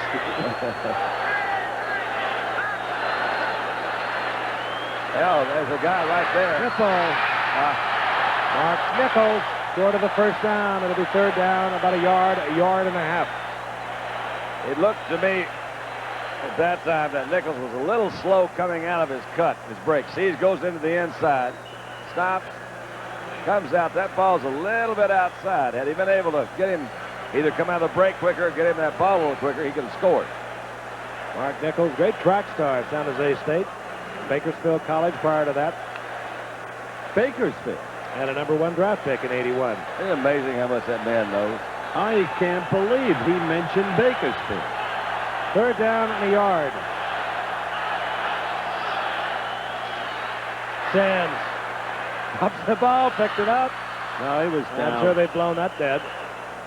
John Turner looking anxiously around. He has the football, but they're going to mark it.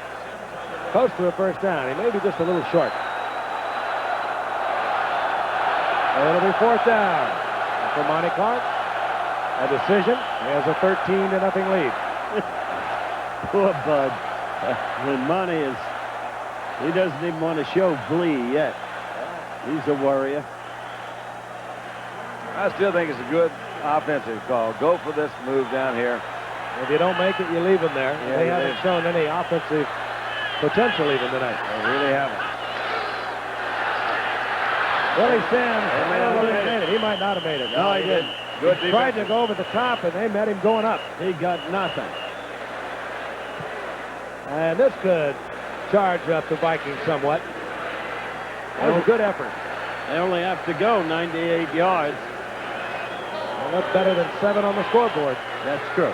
But there's nobody there. You see Billy try to jump over.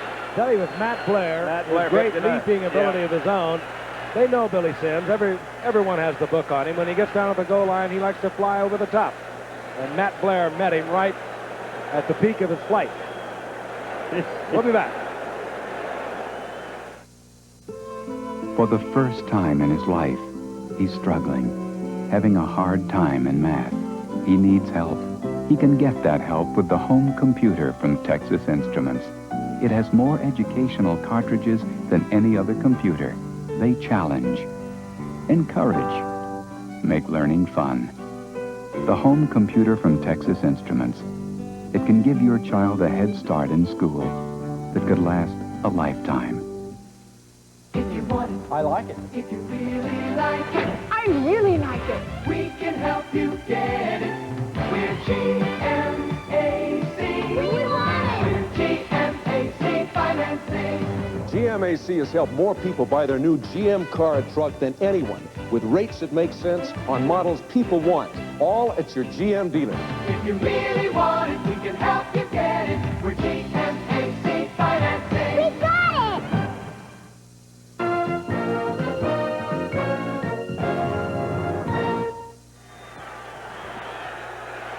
That tells the story. And they have really been tough over the past month, the Detroit defense. First down and 10. Minnesota at their own 2-yard line. They trail 13-0. And again, both teams feel they must win if they're going to be Central Division champions. Over the right side is Tony Galbraith. He'll get a yard and a half. It'll be second down and 8. Both teams tied in the Central Division, 7-6 records. Both have 2 games remaining after tonight. Next Sunday, Detroit will be at Cincinnati. And the following Sunday, they'll close here against Tampa Bay.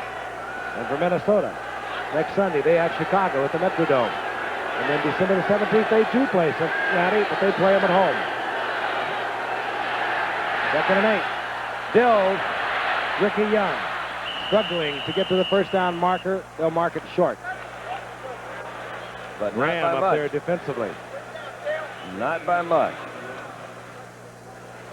And again, we've talked about it in the first half. You weren't with us. So many injuries to these Vikings.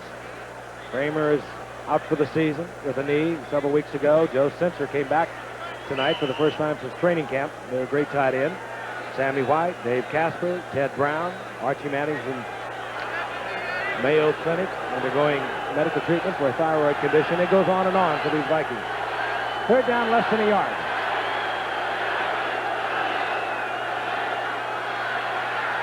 Ricky Young. I believe he'll have it.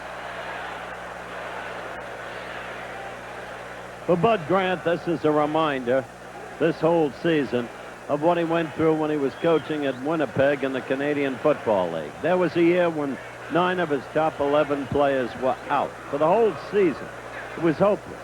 He tied the first game, lost the second, won the third, and then lost every remaining game. And he said it was the most humbling experience of his life. It taught him about coaching. Nobody can win without the horses. They were saying this morning that this is the top 6 salaried players. In other words, the 6 guys on their club that make the most money are all out with injury. Mm-hmm. There's a story there somewhere. Yep. The Vikings first, the third down conversion of the night. That'll tell you how ineffectual they have been up until now offensively. At their own 12-yard line. Whoa, wow. Gay's back in town. This is a fired-up Detroit defense. Liam Gay was injured when we were here in the New York game. Didn't play that. I don't think he played at all. Galbraith will lose a yard on that. He is a good player. This is a guy that 28 years old, you see right there. He's played a lot of good football for him. You get Gay in the middle, and at the same time, you've got big old Texas partner Doug English on the other side. You've got two really of the fine defensive tackles in the league. Gay came up as a tight end, so you know he has quickness. He was a tight end at USC. Denver drafted him at that. Bill's back. And you don't often get your receiver, intended receiver, to be a right guard. Hamilton very wisely ducked that ball that Dills almost stuck in his helmet. That's Hamilton, the right guard. He could have even been downfield. 3rd down and 9. Not going well for Bud Grant. He's been to 4 Super Bowls. But he's still only 13 points down. You get a feeling if they could just get something going, they'd shake it loose. They've not been able to do anything offensively all night. Leo Lewis comes right. LeCount and Mike Jones, the rookie speedsters from Tennessee State, are up at the top of your screen. Dills hangs one up and is taken by Terry LeCount. And LeCount will have the first down out to the 28-yard line. A dangerous pass by Dills. He was under pressure and he just hung it up there. Frank, Bud didn't want to play LeCount tonight. He hasn't even practiced for 4 weeks. That bothersome ankle that we told you about. But he had no choice, as we noted when Sam McCullum pulled a hamstring just before the end of the first half. He had to put LeCount in. But this, when he's right, is a game breaker. I remember, I know you do too, Howard, a couple of years ago against San Diego. Oh, he killed him, single-handed. 81. 1st down and 10, 29-yard line for the Vikings. Flag is down. Dills fires to Brewer downfield, but again, a flag is down at the line of scrimmage. That's too bad because Brewer made a great recovery on that play. He really did. He looked as if there was his wind knocked out of him. Brewer in agony. He was really hammered. Miraculously came down with it. And it'll be brought back. Procedure call against Minnesota. They have killed themselves tonight with penalties, too. You don't often see a Bud Grant team do that. It's probably with all the new people that you have. You know, that we've talked about the injuries all night, so that means somebody's in there playing and hasn't played a whole lot. I think you're exactly right. I think it was Detroit who perhaps led the league in yards penalized against them. Bob Brewer, I think, just had the wind knocked out of him. That's what he indicated. A moment of perception and expressive lucidity. If you have it, you have it. That's all. I got it. Bob Brewer coming off. Appears to be all right. Only 6 men on the line of scrimmage. Got to get First down. Got to get more folks than that up there. Meanwhile, I started to say Detroit has been averaging 66 yards a game on penalties. Not one tonight. And they haven't had a flag tonight. Unbelievable. It is amazing. They're playing with great intensity. You would think that they would make the error of commission, not omission. 1st down, 15. Darren Nelson. And Nelson, fine job of working around the block of Galbraith to get up to the 35-yard line, short of the 1st down. He's really the guy right there, as you can see. You know, they try to get the ball to him as much as they can, and I assume that's about what they've got left to do, right? Play this way, it's hard to sustain a drive for 80 yards. You have to just somehow hope and pray that Darren Nelson will break one on a reception. As Frank noted, that was a lovely block by Galbraith. It was. It'll be 2nd down and 4, but it's even more difficult to play Minnesota Viking offense without a Ted Brown. That's true. They did it with a Chuck Foreman. They did it with a Ted Brown. Catch the ball short, and then tack on the extra yardage with the run. Inside handoff. It's Darren Nelson. He is up for the 1st down over the 40-yard line. Tell you this, they haven't quit. No, they won't. They won't. That's everybody's mother. Lovely lady. The lady that hung the flag for Frank of all the women in Michigan who love him. All right. That's the 2nd sticking off here in the 3rd quarter. That's an important game for both ball clubs. Lions win tonight. They'll be the masters of their own fate. They will need to only win 1 game of their remaining 2. Ninth play of the drive. Nice move there. Quick move up the middle. Tony Galbraith. And he was up close to midfield where it'll be 2nd down and 1. And this drive started, keep in mind, at the 2-yard line. The best drive of the night. Overturning back a 4th down attempt by Detroit. Right, and overcoming the penalty that could have stopped them. Very good drive. 10th play of the drive coming up.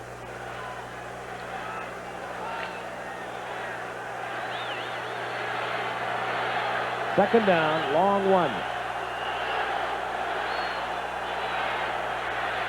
Nelson.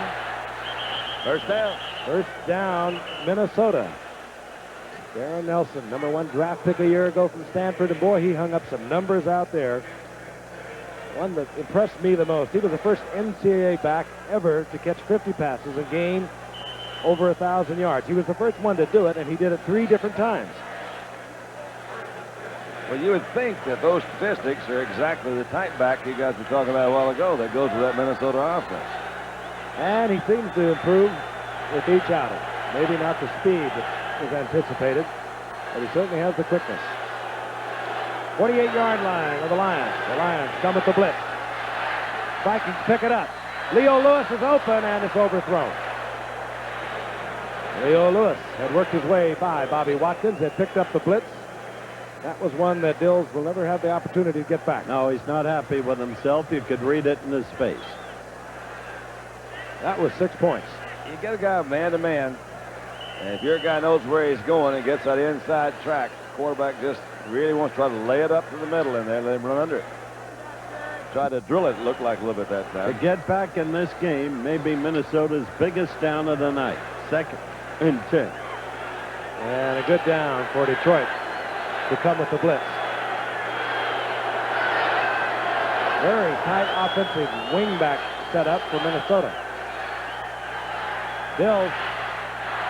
Woo.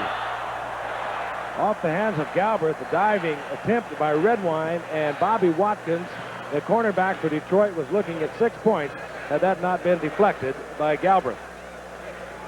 Oh, and is he upset? You throw those cross-field passes, you're inviting disaster. Was a rollout to the left. I think he was trying to go deep. That ball he threw off the back foot. You can see it wobble, not much there. Galbraith tipped it. And you're right, Watkins was right in line, wasn't he? He was reading 6. 3rd down and 10. Bills 11 of 17, 87 yards, 1 interception. 5:35 remaining in the 3rd quarter. Detroit leading 13-0. Bills chased out of the pocket, fires, and it's complete. Mike Jones, the rookie out of Tennessee State. Only his 2nd reception of the season. It's impossible to tell how good Mike Jones could be. As Frank said, out of Middle Tennessee State, tremendous speed, good hands, which he just proved, and sensible enough to have gotten 1st down yardage. My colleague, Dandy Dunn, simply cannot tolerate a 3rd down play that is short. And I will not. No, will I'll say not. that was a good catch by the youngster. Was. He did come back. Set Nice an soft hand. NCAA record for touchdown catches at Tennessee State. On 1st down, Galbraith on the draw.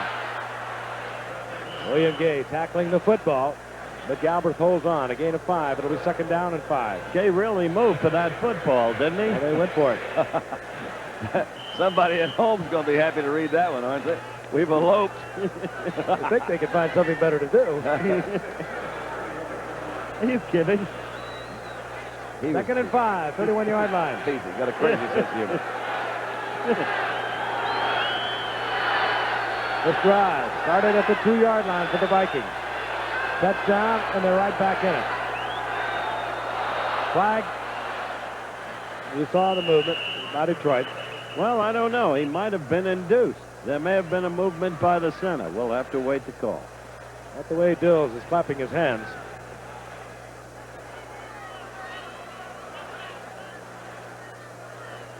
Finally, Detroit, a penalty. That's their first of the night. It'll be bowl time here on ABC. We want to remind you, Friday, December the 30th, you'll see it live at 9 o'clock Eastern Time, Florida. We'll get it on with Iowa, and, of course, the Sugar Bowl, live at 8 o'clock Eastern Time, Monday, January the 2nd. Auburn, and I hope you had a chance to watch that game on Saturday. Auburn and Alabama. Terrific college football game. Auburn now into the Sugar Bowl. Third ranked, they go against Michigan. That was a great game. And my hat's off to Ray Perkins. He's done some job with on and the way he brought them back after the upset by Boston College. Second down, less than a yard to go for the first. Vikings staying alive. Bills, should have been picked off by McNorton. McNorton had that one. Oh. Brewer, intended receiver. I don't think Dills even saw McNorton. He had a man underneath McNorton. McNorton just ignored the field Jordan and was right in the pattern. He tries to drill that ball. He's trying to throw it in there on that kind of a low angle because he had a man that was wide open. You're right. Bauer's back out in the open, but McNorton should have had that one. Well, they're in a 4-down situation. There was only 2nd and 1 to go. Calling a pass was proper. Throwing the pass he threw was not. Third down, less than a yard. For the first down, Galbraith inside the 25-yard line. And the Vikings stay alive. And they are using up time. It's going down steadily. Just had a record unemployment drop on there, so don't be wise guys there, fellas. Minnesota. They started at their own 2-yard line. And a game that up until now has been dominated by Detroit. Terry LeCount split out to the left. Leo Lewis is split right. First down and 10.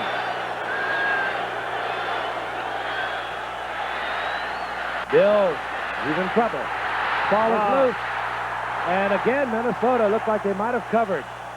I think they did. Just appeared to take a Minnesota bounce. And if so, nope. Minnesota recovered. We've still got a ball game. Look at it again. He had people swarming all over him, Don. Yeah, they came back after they went past him. He made the move to come back up on the inside. As the rookie Koper makes the first swipe, it knocks the ball free. Curtis Green was also in there. But the Vikings get it back. There's a loss of 5. It'll be 2nd down and 15. Boss thinks we're set. Wives think we're at work. Well, Leo Lewis split left. Terry LeCount to the right.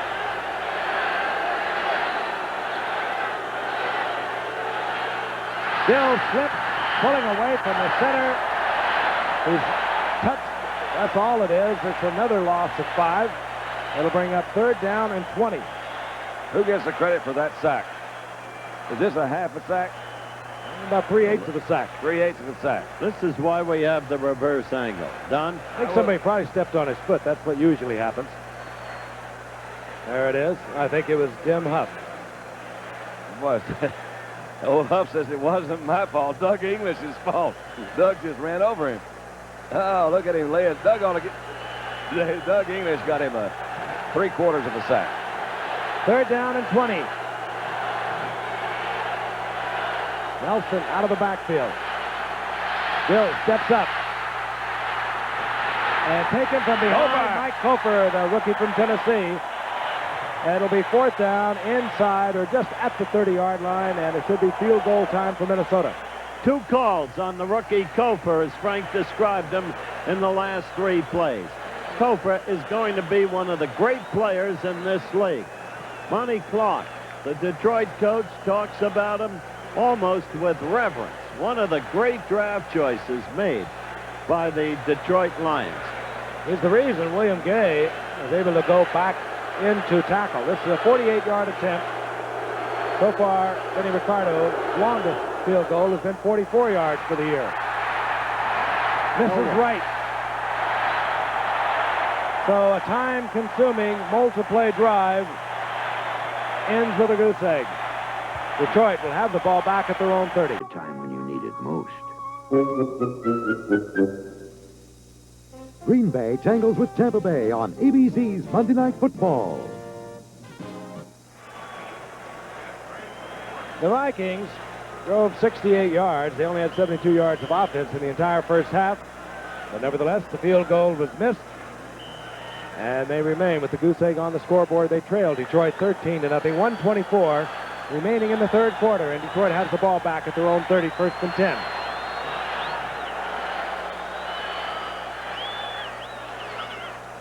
Billy Sims following Vince Thompson. Billy Sims, he gets a Detroit first down. Billy Sims again, the big question in this town and in the country.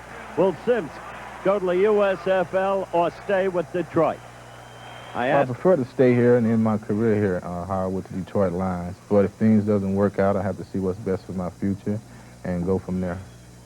Now, that's a hedge. You can do better than that. What will it take to keep you here? Basically, some guarantees from the Lions organization. They're not willing to guarantee injury-free skill guarantees in the contract, and it's about security now, and that's what I'm looking at. Billy Sims, he's handled it well. First down and 10, 42-yard line. 11-yard pickup by Billy. I liked your hedge. That was good. Flag is down. 30-second clock that expired, I do believe. So Detroit, they were semi-awesome in the first half. They're having their problems in the second half. There is the rookie from Tennessee, third-round draft pick. Not all that big, about 245, but he'll grow. Oh, so quick. We'll pause 5 seconds, allow our station to identify themselves. This is Channel 7, KABC TV, Los Angeles. Delay of the game, offense, number 17. First down.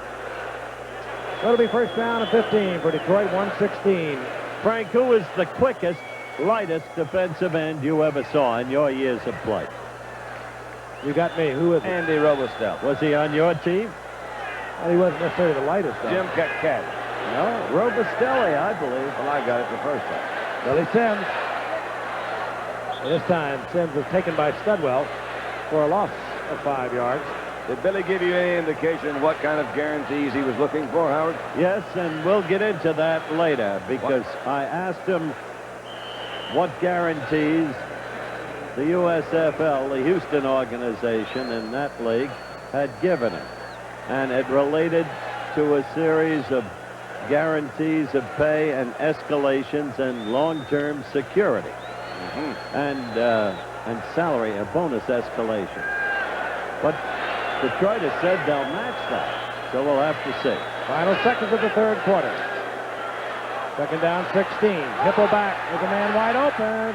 You know what? Mark Nichols with great speed couldn't get under it. You know, Mark Nichols in that gray area of what is pass interference appeared to me was bumped about 20 yards down the field when he made that little out and up move, but there was no flag, so I thought he was too, but Hippo overthrew that ball. He should have hit him with it. But if you'll watch, here's we'll look at it again. He goes to the outside, throws his break stride a little bit. Now, you're not even supposed to touch him, I didn't think, down there. That's right. So, what do I know? But anyway, broke his stride a little bit. Hipple threw it on the timing pattern, and it was a little bit off. Past the 5-yard zone, he shouldn't have hit him. Isn't it amazing sometimes how my eye is so quick? Third down, 16. I find you unbelievable. Burns alone setback. Chadwick in motion. Screen to Billy Sims. The flag is down. We could have a lineman downfield. The Sims gets up to the 44-yard line. No matter. It's a punting situation. Referee Chuck Heberling checking it out. It was the linesman who dropped the flag, and it's going to be holding against Detroit. And this is an interesting decision because the mark-off would be from the 36-yard line, a mark-off of 10 yards. That is. But the down would remain the same, third. It's a fourth down if they decline the penalty at the 44. I would accept the penalty. And it appears as though Detroit will do just that. Minnesota's going to accept that. Or Minnesota, rather. Well, that's all right. We're all up there. No. Nobody's perfect. Well, no, everybody knew what he meant. I mean, I even knew what he meant.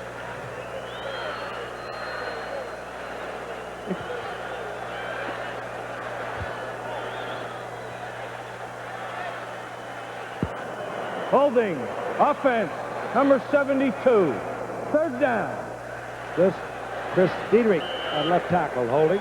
Down remains the same. It'll be third down and 26.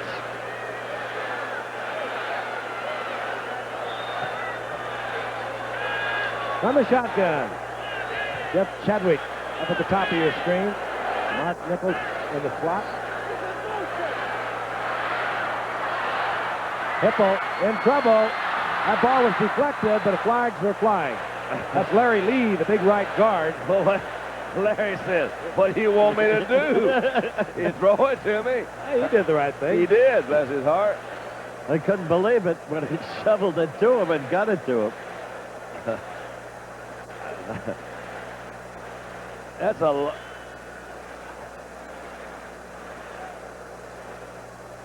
Had that ball been batted in the air by a defensive man, he must have hit an offensive man. No, I don't think he can catch the ball anyway, can he? If it's batted in the air by a defensive man, sure he can. He can't. I'll tell you, Vikes are staying alive, and now they're going to have good field position. I hope they haven't broken out the champagne yet. They're still just 13 down. Here's Chuck Heberly. Ineligible receiver caught the ball behind the line of scrimmage. It's 10 yards and a loss of down. Fourth down. Best of all possible worlds for Minnesota at the moment. And it's Leo Lewis. Once again, one of the injured players that the Vikings missed tonight is their fine return man, Rufus Best. Leo Lewis coming in tonight had only one return on the season. Here's Michael Black, the rookie from Arizona State, the 7th round draft pick. Pressure right on this youngster. He's averaging a little over 41 yards a kick. Now what do we got happening? Well, they backed it up a little too far. Behind the line of scrimmage, the penalty is simply a loss of down. It is fourth down. Well, we got it worked out in time. Nobody's perfect, as I said.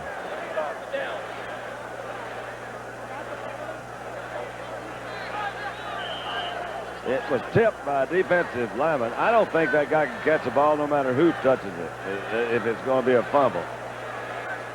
Leo Lewis now awaiting the kick of Mike Black. Vikings. Tremendous effort for the block, and this will take a Minnesota bounce at the 45-yard line, so Minnesota gets it back in good field position. And assuming that ball hit the defensive man, and we think that it did, that he could have caught the ball. That's the end of the third quarter. The score 13-0. Detroit over Minnesota. And we'll be back with fourth quarter action after this word from our local stations. Tuesday, Barbara Walters visits three legends. Johnny Carson. You always get married. There must be something to it. You know, I keep trying it. Johnny Cash. I've never been afraid of failure. And Walter Cronkite. I'd like to serve in the Senate. Yeah. I'd hate to run. The Barbara Walters Special. Tomorrow. Here's good news about Exxon gasoline. Now you have a choice of how you buy it. If you pay cash at participating Exxon stations, you'll get a discount because cash transactions are less costly. But if you prefer the convenience of buying on credit, your Exxon credit card is welcome as always. Either way, the quality of the gasoline is the same. Exxon, quality you can count on. What's it take to go this far in life? Ask a Marine. Persistence, confidence, hard work, and a little luck. And before I piloted the space shuttle or Skylab, I needed a place to develop those qualities, to prepare for anything life has to offer. And you can take it from me. Being a Marine gives one the groundwork to build on. So the sky really is the limit. Find out. Maybe you can be one of us. The few, the proud, the Marines. Good evening, I'm Paul Moyer. Remember the long lines during the Arab oil embargo 10 years ago? Well, that kind of public panic could return, as we'll see in a special reporter running on empty tonight at 11. We'll show you how to relieve tension tomorrow at 9.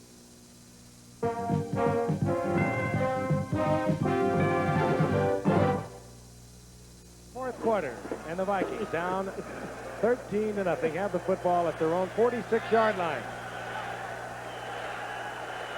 Both teams 7-6. Both teams with 2 games remaining after tonight. But both of them feel that the Central Division title is on the line here this evening. And the Vikings playing much tougher here in the second half. Tony Galbraith. Big yardage over the right side. Gets inside Detroit territory. They'll mark it just inside Detroit's 50. Giving 4, it'll be 2nd and 6. I keep giving the ball to Darren Nelson, either by the quick pass, the sideline hitch, whatever, hoping he can break one. Kind of an unusual formation for Minnesota, setting up in kind of a wing tee and motioning off it. There's Darren. Redwine. Oh, that was Jarvis Redwine. Yep. Will have a first down at the 41-yard line. Now a late flag comes in. And that could work against Detroit. Quite clearly it does. We may see lightning here. Very careless time to be getting unnecessary fouls.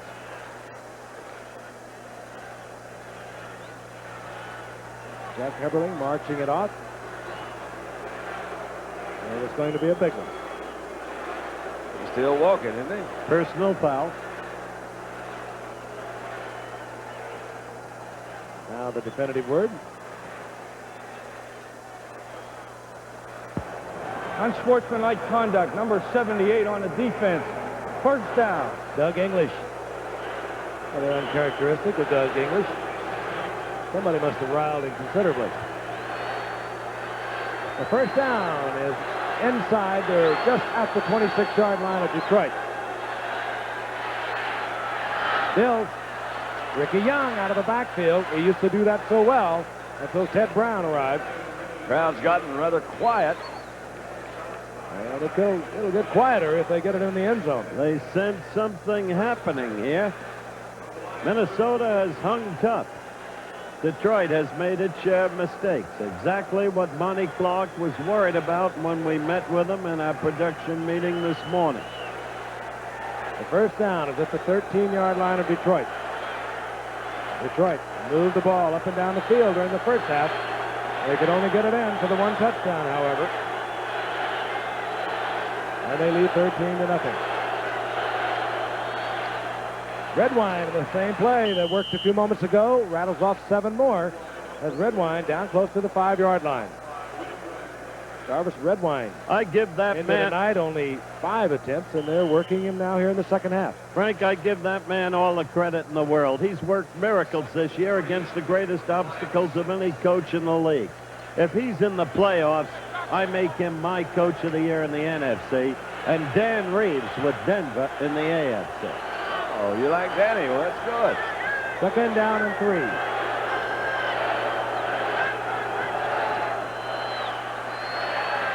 Here's Darren Nelson. They do seem to have found He'll have something the right up first the middle. down at the 2-yard line.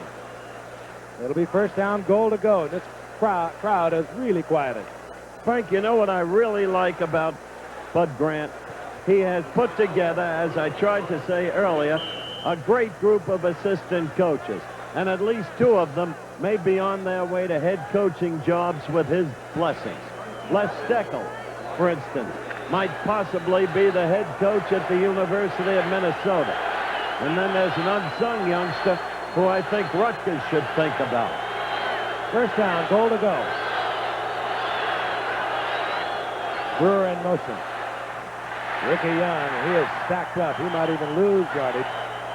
Lions in there pulling at the football, and another flag is thrown late.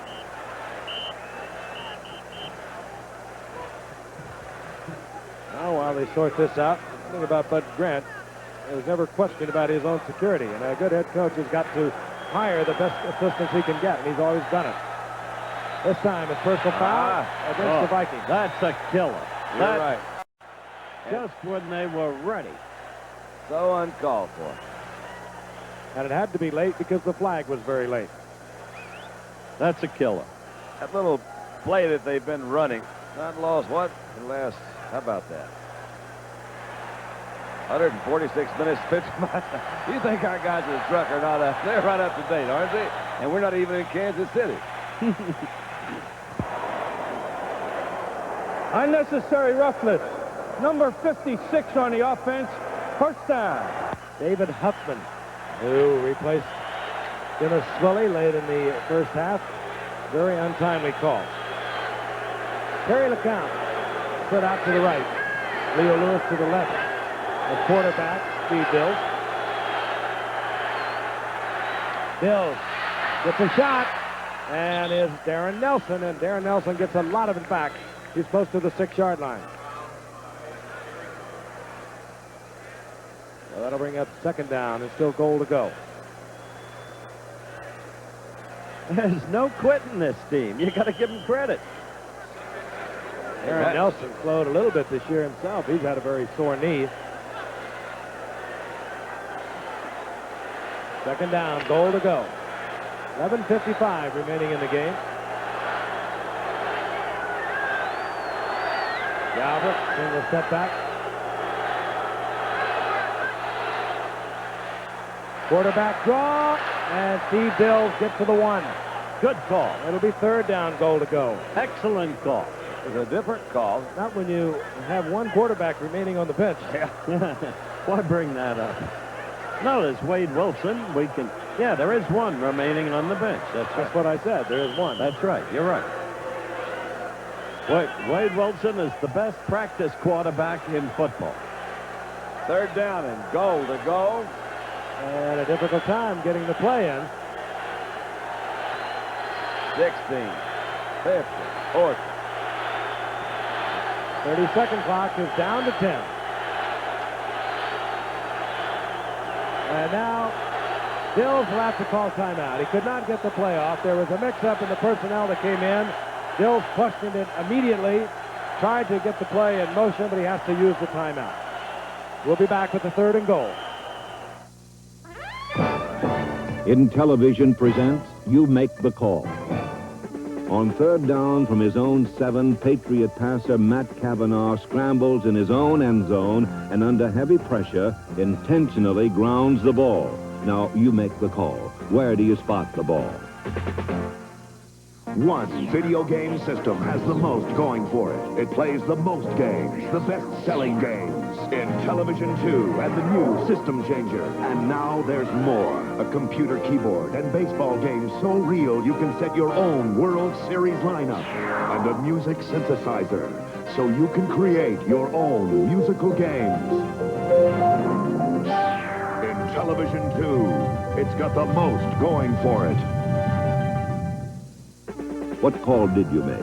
Any foul by the offense behind its own goal line is a safety. Spot the ball at the 20 for a free kick.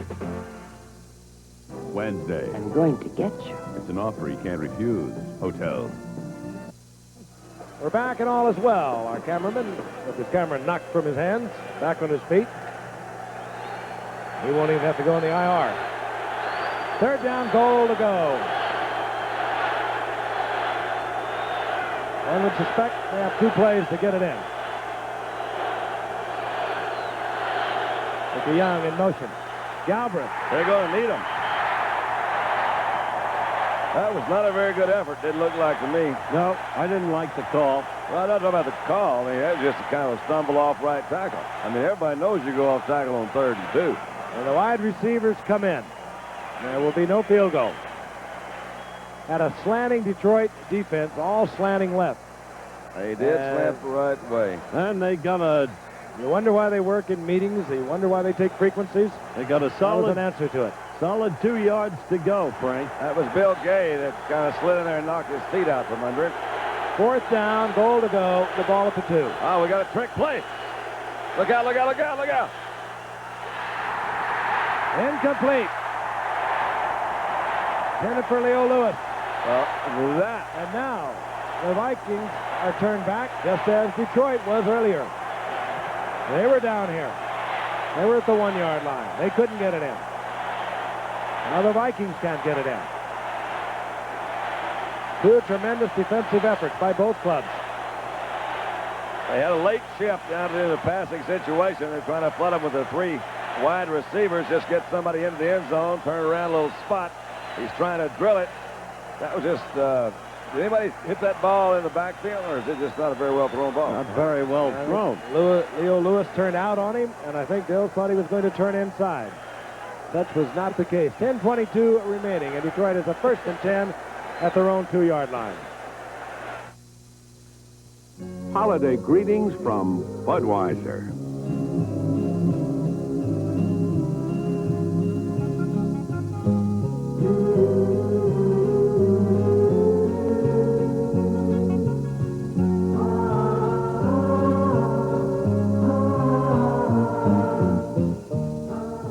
The people who bring you Budweiser wish you and yours a happy and safe holiday season.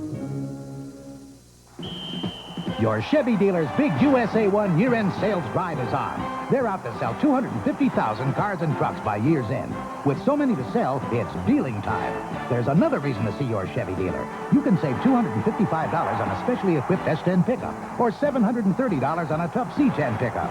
And for the first time ever from Chevrolet, take retail delivery now on any of these selected models only and make no monthly payment until March 1st with GMAC financing. See your Chevy dealer now.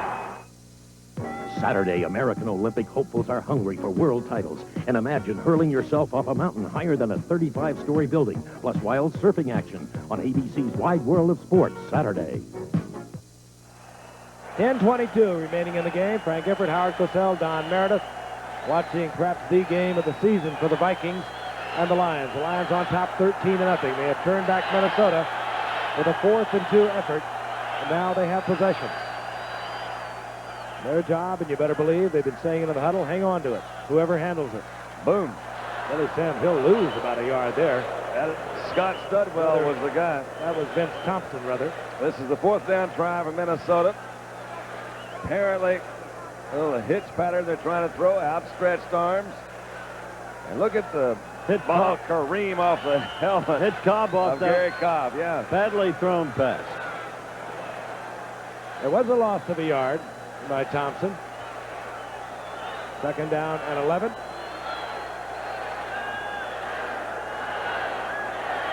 Vince Thompson. He's the deep back.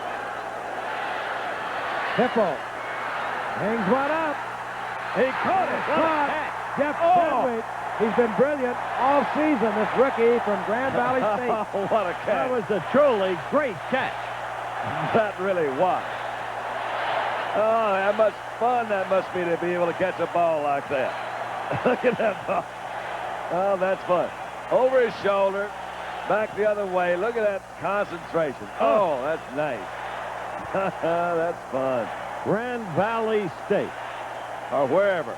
Just outside of Grand Rapids, Michigan. I knew they were somewhere close. May have been scouted by President Ford. Could have. 45-yard pickup. 1st down Detroit at their own 46-yard line. And a collective sigh of relief from the 80,000 on hand here tonight. Thompson. And the big one. The Bulls inside Minnesota territory. A gain of 4. It'll be 2nd down and 6. If a play like that doesn't break your spirit, if you're a Viking, I don't know what will. It truly was. And it really could have been. They'd already lost 1 yard on the 1st down try. 2nd down and 11 from about their own 1. And all of a sudden, they're out at midfield. That could turn it around. That's the play that could bring them the championship. Going for sole possession of the Central Division of the NFC. The Detroit Lions 13-0. 8 minutes remaining in the ball game. 2nd down and 6. Blitz is on and picked up. Hippo has to unload it a little prematurely. Freddie Scott did not either pick up the blitz signal. Hippo thought he was going to square out, fired it out there, and Freddie Scott apparently didn't pick it up. Somebody blew something, no question about it. 3rd down and 6. We'll tell you this telecast is presented by authority of the National Football League. It's intended for the private use of our audience. Dadgummit. Any rebroadcast or other use of this telecast without the express written consent of the National Football League is prohibited.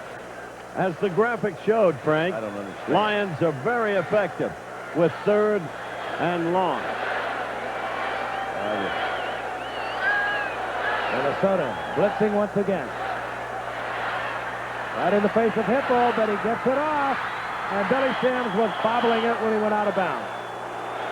Hipple had a lot of pressure that time. Just threw that one up. You see Billy trying to zero in on it. He has it. Had he been able to handle it, he would have been inbound.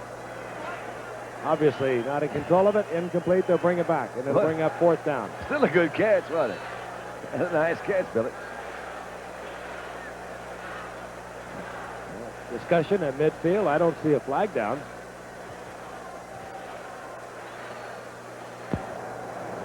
Holding. Offense. Number 64. Decline. Fourth down. Larry Lee, the ball carrier. A little earlier here in the third quarter, he was holding. Obviously declined to bring up fourth down, and back goes Leo Lewis. Leo Lewis at the 10-yard line. Michael Black. He'll be kicking from about his own 40, not having one of your greater nights for punters.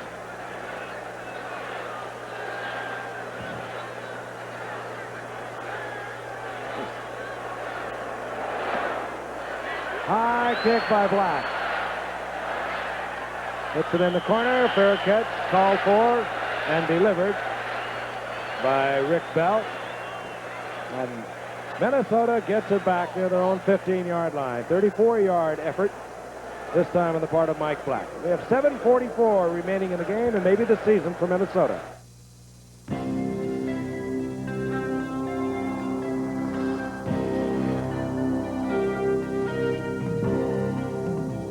To be better than the competition, it takes more than muscle. It takes skill. And Delta's crew of dedicated professionals work together to bring you a smooth flight on every flight. That's how Delta stands out. We push ourselves to the limit every day. To be a champion, it takes team spirit, and Delta is ready. Katie, guess what's for lunch? Campbell's chicken noodle soup. No, your favorite, a ham sandwich. Katie, guess what's for lunch? Campbell's chicken noodle soup. No, your favorite, bologna. Oh. Most people know Campbell's soup is nutritious, but a national survey shows kids actually prefer chicken noodle soup to a lot of foods moms serve more often. Katie, guess what's for lunch? Tuna fish. No, your favorite, Campbell's chicken noodle soup. How'd you ever think of that?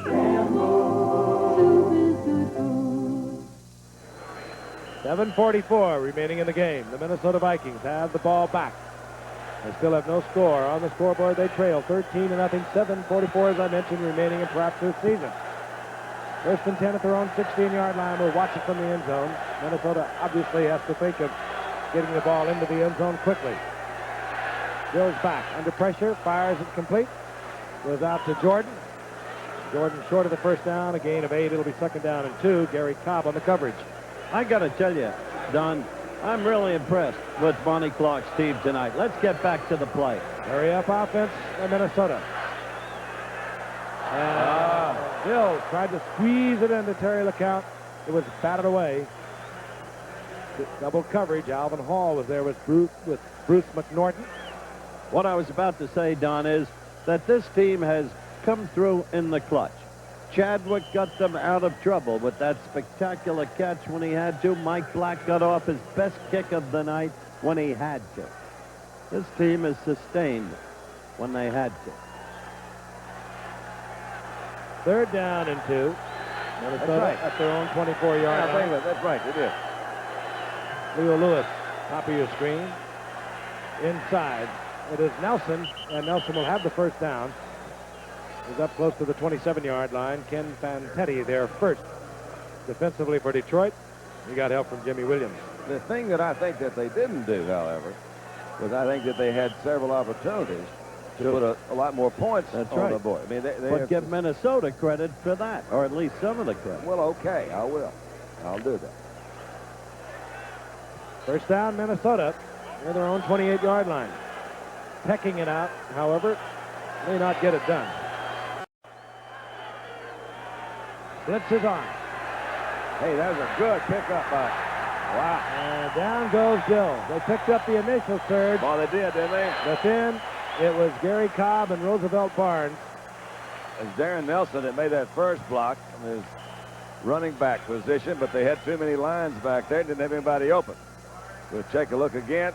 You'll see coming right up the middle of 35. That's Alvin Hall, and Darren just picked him off pretty good, but he couldn't get away from Roosevelt Barnes.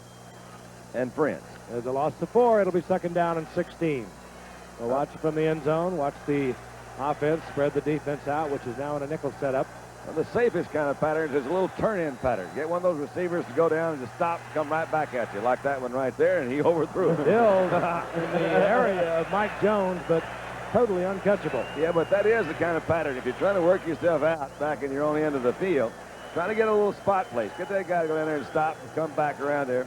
I'll tell you, Sims has been cheerleading like a madman on the sidelines. It's hard to believe he's going to leave this town and this team. There's a delicate balance, Yes. you see, but between you cheer too much, you know? I mean, there's an immensity of pride in that man. Third and long again and again from the end zone.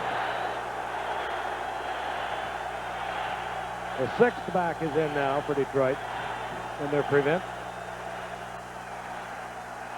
Look out. Bills. William Gay. Bill Gay. He's had a great game. The leading sacker drops Bills inside the 10-yard line. And Sims remains the story. Look at him. We'll win, I'll guarantee you. And out comes Mike Dawson as it brings up a fourth down. And Greg Coleman is on to punt. You know, Dawson's been in there these last couple of series down in place of Doug English. I didn't hear anything about him being hurt. I wonder why the change.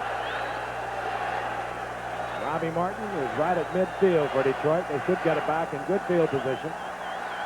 They can work on the clock. Coleman. Robbie Martin. Martin bobbles the ball. It's loose.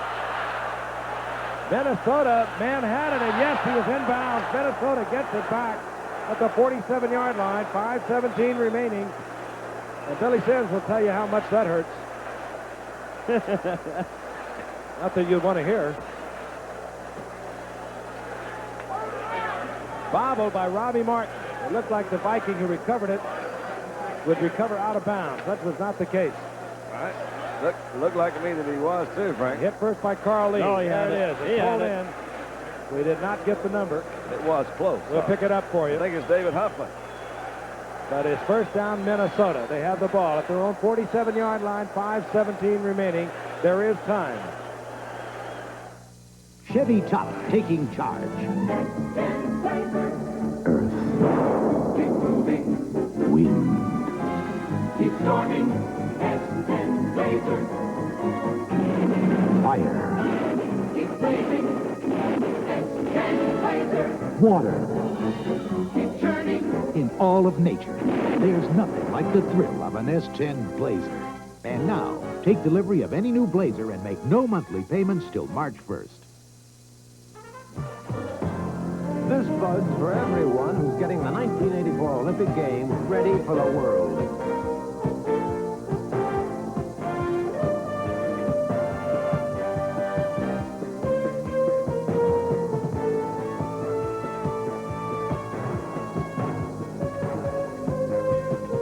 The Olympics take teamwork, and Budweiser is proud to be part of that team. This bud's for you. Big play for David Huffman. He made the recovery, kept it inbounds. He was the man also that had hurt Minnesota earlier with the personal foul when they were down inside the 10-yard line of Detroit. So he gets the big play. Minnesota at their own 47-yard line. Bills hangs it high for Terry LeCount. Incomplete. Back there defending, Bobby Watkins. LeCount, of course, claiming interference, but clearly not so. What you have to remember is that while this game has had its exciting moments, as we look at this from the reverse angle, in perfect truth, each team is 7-6. So you are not seeing, in perspective, two of the greatest teams in the NFL. Those teams on the record remain Washington, Dallas, the Raiders, and Miami. And did we congratulate Miami yet? Yes, they clinched. Sealed up the AFC East. Second down and 10. Lions have never shut out the Vikings. They're threatening. This is Darren Nelson. They sure are threatening, aren't Gary they? Cobb. Takes Nelson out of bounds. There's a loss of a couple. Oh, razzle dazzle. Yahoo-wah. 5:03 left. And Minnesota, they were totally overwhelmed in the first half. They've been able to battle back here in the second half. They just can't get the points on the board. They got a first down goal to go. They had a third down at the 2 with goal to go. And Detroit held. Third down and 12. Dills has a shot. Catchable. Should have been caught by Mike Jones, the rookie from Tennessee State. Very catchable. That will bring up fourth down. Got a big Detroit line that's down back here with That is William Gay. Bill Gay. Oh. So getting up. And you don't like it when you see him laying on the field like that. We'll get a report when we return to the Silverdome.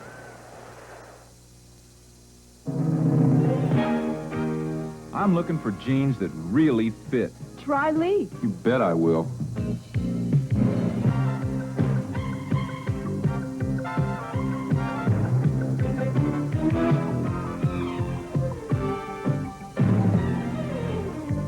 Fit like a glove.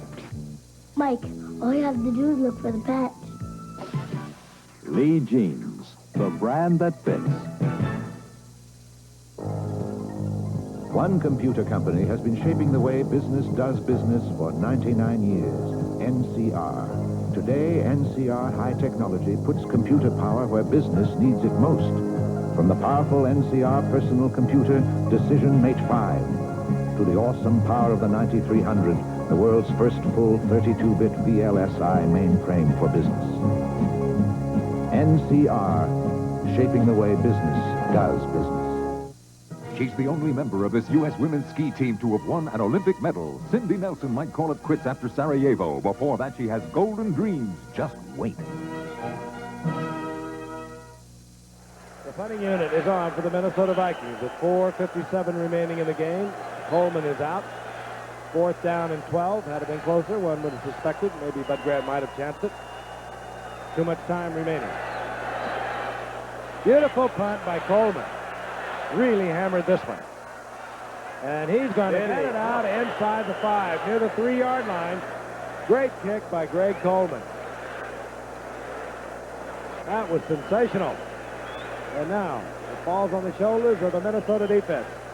4:48 remaining. They need to get it back. Your Chevy dealer's big USA 1 year-end sales drive is on. They're out to sell 250,000 cars and trucks by year's end. With so many to sell, it's dealing time. And to make it easy to buy now, here's a first-time offer from Chevrolet. Take retail delivery now and make no monthly payments until March 1st with GMAC financing. When you buy a new Chevette or Citation 2 or any new Blazer, pickup, Suburban, or El Camino. See your Chevy dealer now.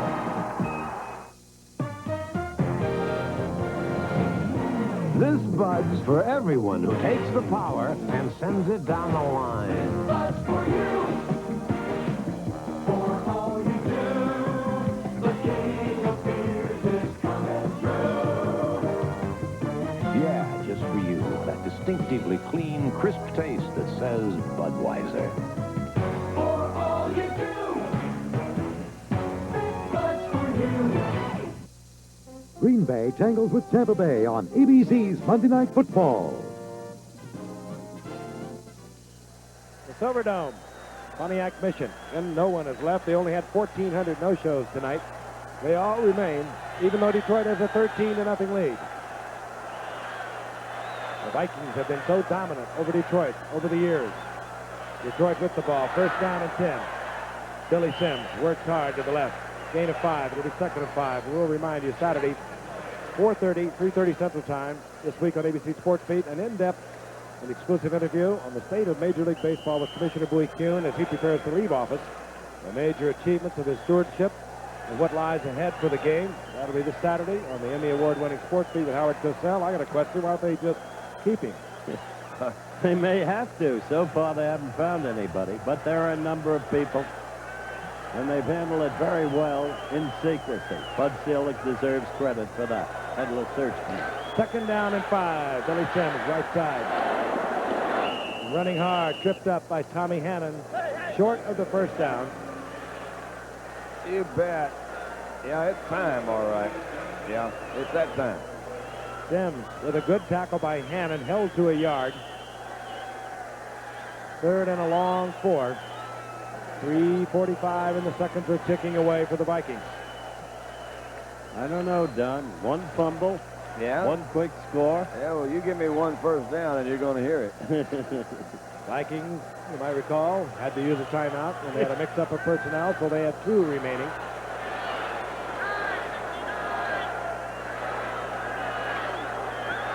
Third down, long 4. Vikings call their blitz off. That ain't going to be it. Chadwick is open. That's a touchdown. I don't believe that. Turn out the lights. The party's over. Hey, that Chadwick is all right. Chadwick run down by Joey Browner, but this youngster is putting on a show tonight. Hipple has tried to overthrow him now twice. Chadwick has just stretched out those long legs and come down with it each time. I hope he didn't hurt his shoulder. You know what I mean? Could have been one of those things. He appears to be all right. Yep, that's it. One of the great performances on Monday Night Football. Now they're going to bring it back. And the play is being called back. What a... Still looking for the penalty flag, but there's no question they're waving it back. Yeah, love it. Yeah. Still sorting it out. Chadwick with a great effort. You just never can tell, can you?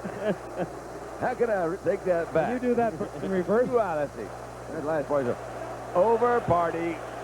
Turn out like. No, I really can't do that. But I think it's over anyway. What a great effort by the youngster. Yeah. No matter what. Still haven't caught the flag, but it's being marked off against Detroit.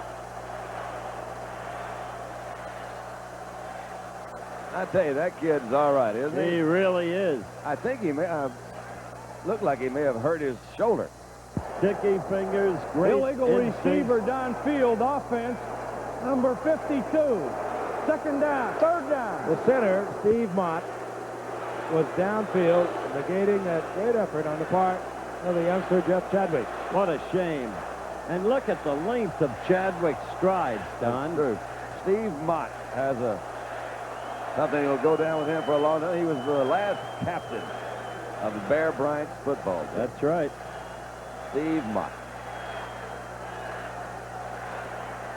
3rd down and 11. Billy Sims. Detroit wisely being a little conservative down here. They don't want to turn it over, give up the easy one. The big bomb to Chadwick. Fairly safe shot on 2nd down at the time. Had it even been intercepted, it would have been intercepted in midfield. Vikings now use one of their timeouts. Stopping the clock with 2:46, and the Vikings have 1 remaining. Notice how Alabama, Frank, has been turning out great centers for the NFL. Stevenson with the Dolphins. Mott, a 5th-round draft choice, spotted by that man right there, Monty Clark. Well, they've been such a good running team down there for so long. You know, they had some good quarterbacks, too, but basically they are a good running team. Reminder, this ABC Sports exclusive has been brought to you by Budweiser, the King of Beers, and proud sponsors of the U.S. Olympic team. For all you do, this Bud's for you. And by Chevrolet, official U.S. cars and trucks of the 14th Olympic Winter Games. Chevrolet, and you taking charge. And by NCR Corporation, a company that has been shaping the way business does business for 99 years.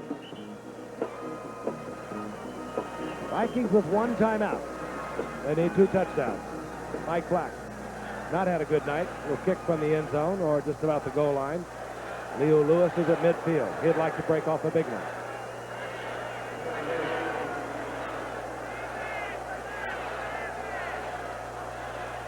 And Detroit will take the safety. How about that? Give up the 2 points with a commanding 13-0 lead so that they can kick it free from the 20-yard line. Good call. It was a good call. Interestingly, statistically, Detroit had never shut out the Vikings, and so now they still have never shut out the Vikings. But it was a good call. That really becomes incidental at this point. They want to tuck this one away. They feel that tonight that they are going to lock up the NFC Central. Could well be. Scarface. Everything he saw, he hungered for. Every day he survived was a triumph.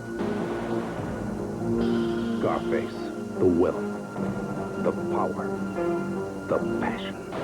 Al Pacino is Scarface. He loved the American dream with a vengeance. Rated R. Starts Friday at theaters everywhere.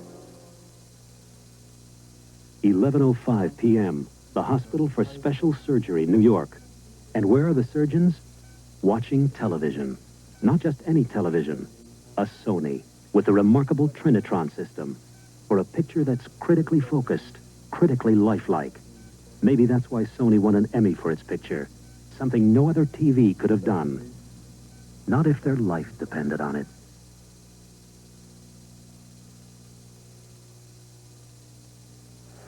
Monty Clark elects to take the safety. And, of course, as we mentioned, averts the first possible shutout of the Vikings in their long series of meetings. But they wanted the freedom to kick from the 20. Leo Lewis is back for the Vikings. Flanked by Joey Browner and Rick Bell. Mike Black hits it. This will be Rick Bell. Rick Bell up around the 38-yard line, close to the 39, where it'll be first down and 10. Minnesota, 2:32 remaining, and Minnesota has one timeout. Got to think that was really a good call by Monty. Take a 13 points, give them 2. Now they've got to go out and they've got to score some. They haven't been able to move that ball well, have they? Monty's taken a lot of heat in his time. Nice to see him in a position where he's a winner. He's looking to go one up in the Central Division, and the NFC will not have clinched it. They'll need to win one of the remaining 2 games to assure it, to win it on their own, but they could get help. Leo Lewis for the diving catch at midfield. Vikings only have one timeout left, so they can't stop that clock too much. They'll get the 2-minute warning that will stop it for them.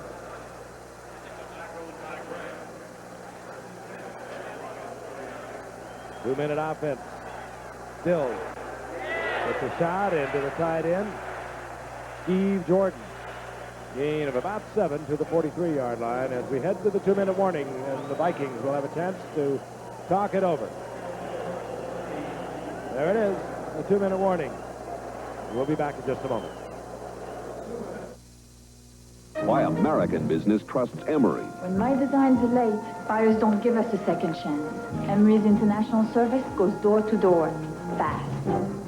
Emery delivers all our tapes to the networks, because if they're not there, they don't get on air. And guess who pays for it? Sending hundreds of contracts across the country is a huge responsibility. We share that responsibility with Emery. Over 1 million customers trust Emery to deliver. Call Emery. We've earned the trust of American business. Come on, I'll race you back. You gotta be kidding. For Michelob Light? Catch you later. Michelob Light for the winner. But a couple of guys really go at it like this for a beer? Well, it is Michelob Light. The rich, smooth taste you can compare to any beer you like. Michelob Light for the winner. Too bad you missed that light back there. Yeah, but I made this one. Michelob Light. Time running out on the Minnesota Vikings. Again, they are not mathematically dead, of course. Next Sunday, Minnesota will have Chicago at the Metrodome. They're home for their final 2. Then December the 17th, Cincinnati. And for Detroit, they go on to see Cincinnati in Cincinnati. That's not going to be fun for them. And the following Sunday, they close out here with Tampa Bay. A win for Detroit no matter what happens in either one of their final 2 games, and they have clinched their first divisional title since 1957. Bills back. 2nd down and 4. They'll get the first down, killing the clock at 1:52. Stepping out of bounds at the 38-yard line. Kind of a smart move there. He didn't have anybody open. Had enough composure to realize where that first down marker was, so he did pick it up. Of course, Green Bay still mathematically alive. They're 7-7 after their win yesterday over Chicago. And so will Minnesota be. Green Bay has Tampa Bay next Monday night. You'll be watching that. Then they play their final game at Chicago. For Green Bay, they're on the road for their final two. They've marked it near the 37. That was Curtis Green getting offside. And a little extracurricular activity.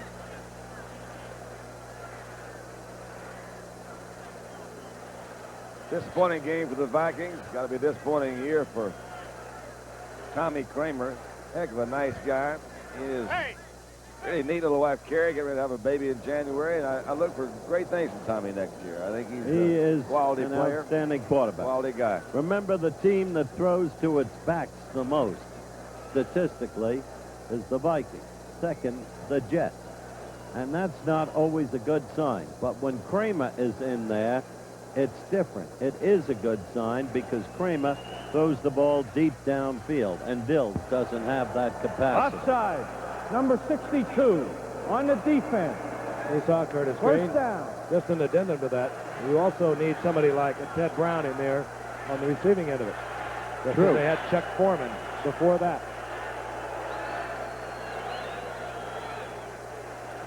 Ready to go now, I think. Well, maybe. 1:48 remaining in the game. Start spreading the news. We're living to death. 13-2. The Vikings have the lead. They need to get a shot in the end zone. They need an onside kick. They've done strange things in the past. Boom. Hills goes down. He's hit and hit hard by Curtis Green. Maybe that's what he had in mind on the last play. I'm pretty sure it was. Oh, well, they're hot dogs a little bit out there. I think they know they've got this thing pretty well under control. Look at Billy Sims, still the cheerleader. Still a tremendous number of fans remain in the Silverdome. Fired out complete. Goes out to Darren Nelson. He is taken rather severely out of bounds inside the 35, a gain of about 6. It'll bring up 3rd down and 7. Bill Graham was the guy that did that. He's one of the guys that comes in nickel defense. He's in good position that time. Well, now they say that they'd blown the whistle before he was taken out of bounds, and the seconds continue to tick off on Minnesota. Bills under pressure. That one almost picked off. Maurice Harvey was the guy that was there. Former Green Bay Packer, picked up mid-season. And Gary Cobb knocked it out of his hand. He said, I'm sorry, man. I didn't know it was you. Hey, Gary Cobb's been all over this field tonight. He has played a good game. He really has. He came up with Dallas, 79. They cut him. Detroit collected him, and he's improved this each year. 4th down.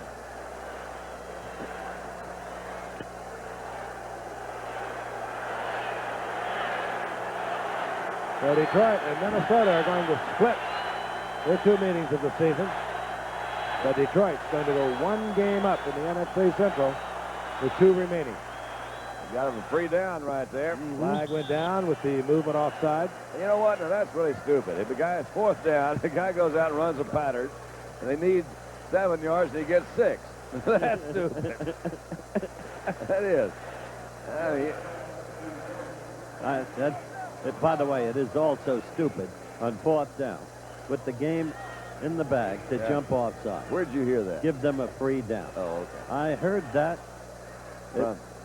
Another cliche uttered by the one-time tight end at SMU. Billy Bob Goodtime. That's it. Offside. Defense. Number 74. 4th down. Mike Fanning, the former Ram. Still 4th down and a long 2. 59 seconds remaining.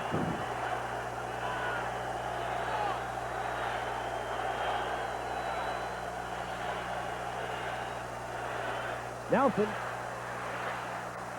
And Nelson gets the first down, gets out of bounds, stops the clock with 53 seconds, and a first down to the 22-yard line. Bobby Watkins pursuing over there for Detroit. They're still trying, this team. I'll tell you. Well, a touchdown, an onside kick, and win the football game. Got it all worked out. And then the long pass for the second TD. True. So far, the Vikings' high scorer has been Mike Black. That's right. Still plenty of time. That's right. This game's not over. Mike Jones, the rookie speedster from Tennessee State, out to the top of your screen.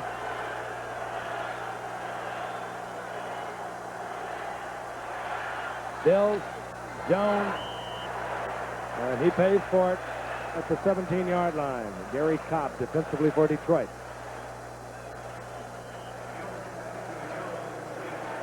Dills with the hurry-up offense.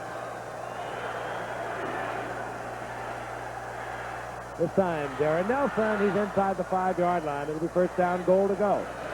And now, Minnesota uses their final timeout. He never gives up.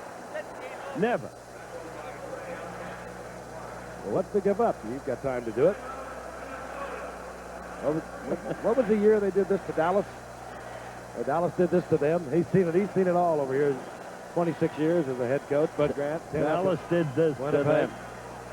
That was Rogers' prayerful pass. To Drew Pearson. In the right corner of the end zone. That was an incredible play. Steve Dills forced him to play after the third game of the season, and Tommy Kramer was lost for the season with a knee. But they did it, Frank, remember, to Cleveland, when Ahmad wound up with the football. Interesting thought as we think back to problems with the Vikings. Their key players at the end of the last year were Tommy Kramer, Ted Brown, Joe Sensor, Ahmad Rashad. None of them are in the ball game tonight.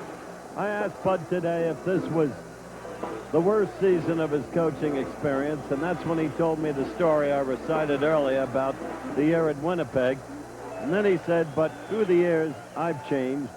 He said, I went down to Texas, visited a dear friend in a hospital who was terminally ill of cancer, and I've got a sense of value. I like that. And I do, too.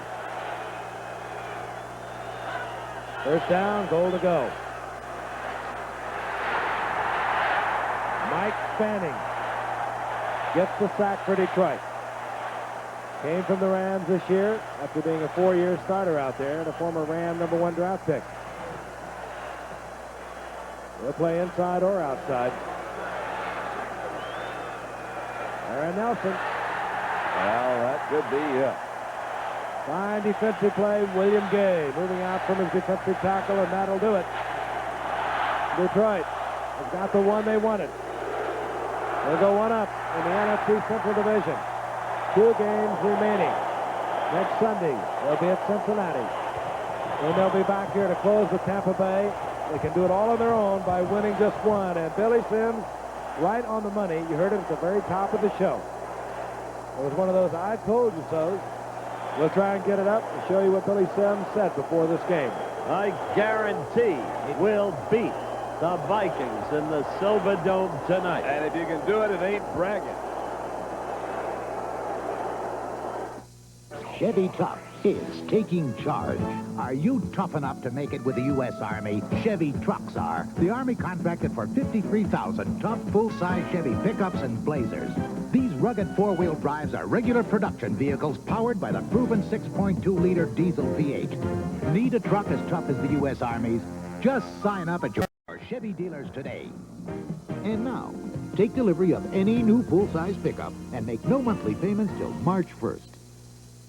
A Christmas gift from Radio Shack. Joan, Radio Shack's Christmas electronics sale solved my gift problems. I got Jimmy 2-way hi-fi speakers, half price, just $39.95 each. For Jeff, a realistic 40-channel CV, only $79.95. Mindy, a deluxe solar-powered 4-key memory calculator, $10.77. And I got this cordless phone, only $99.95.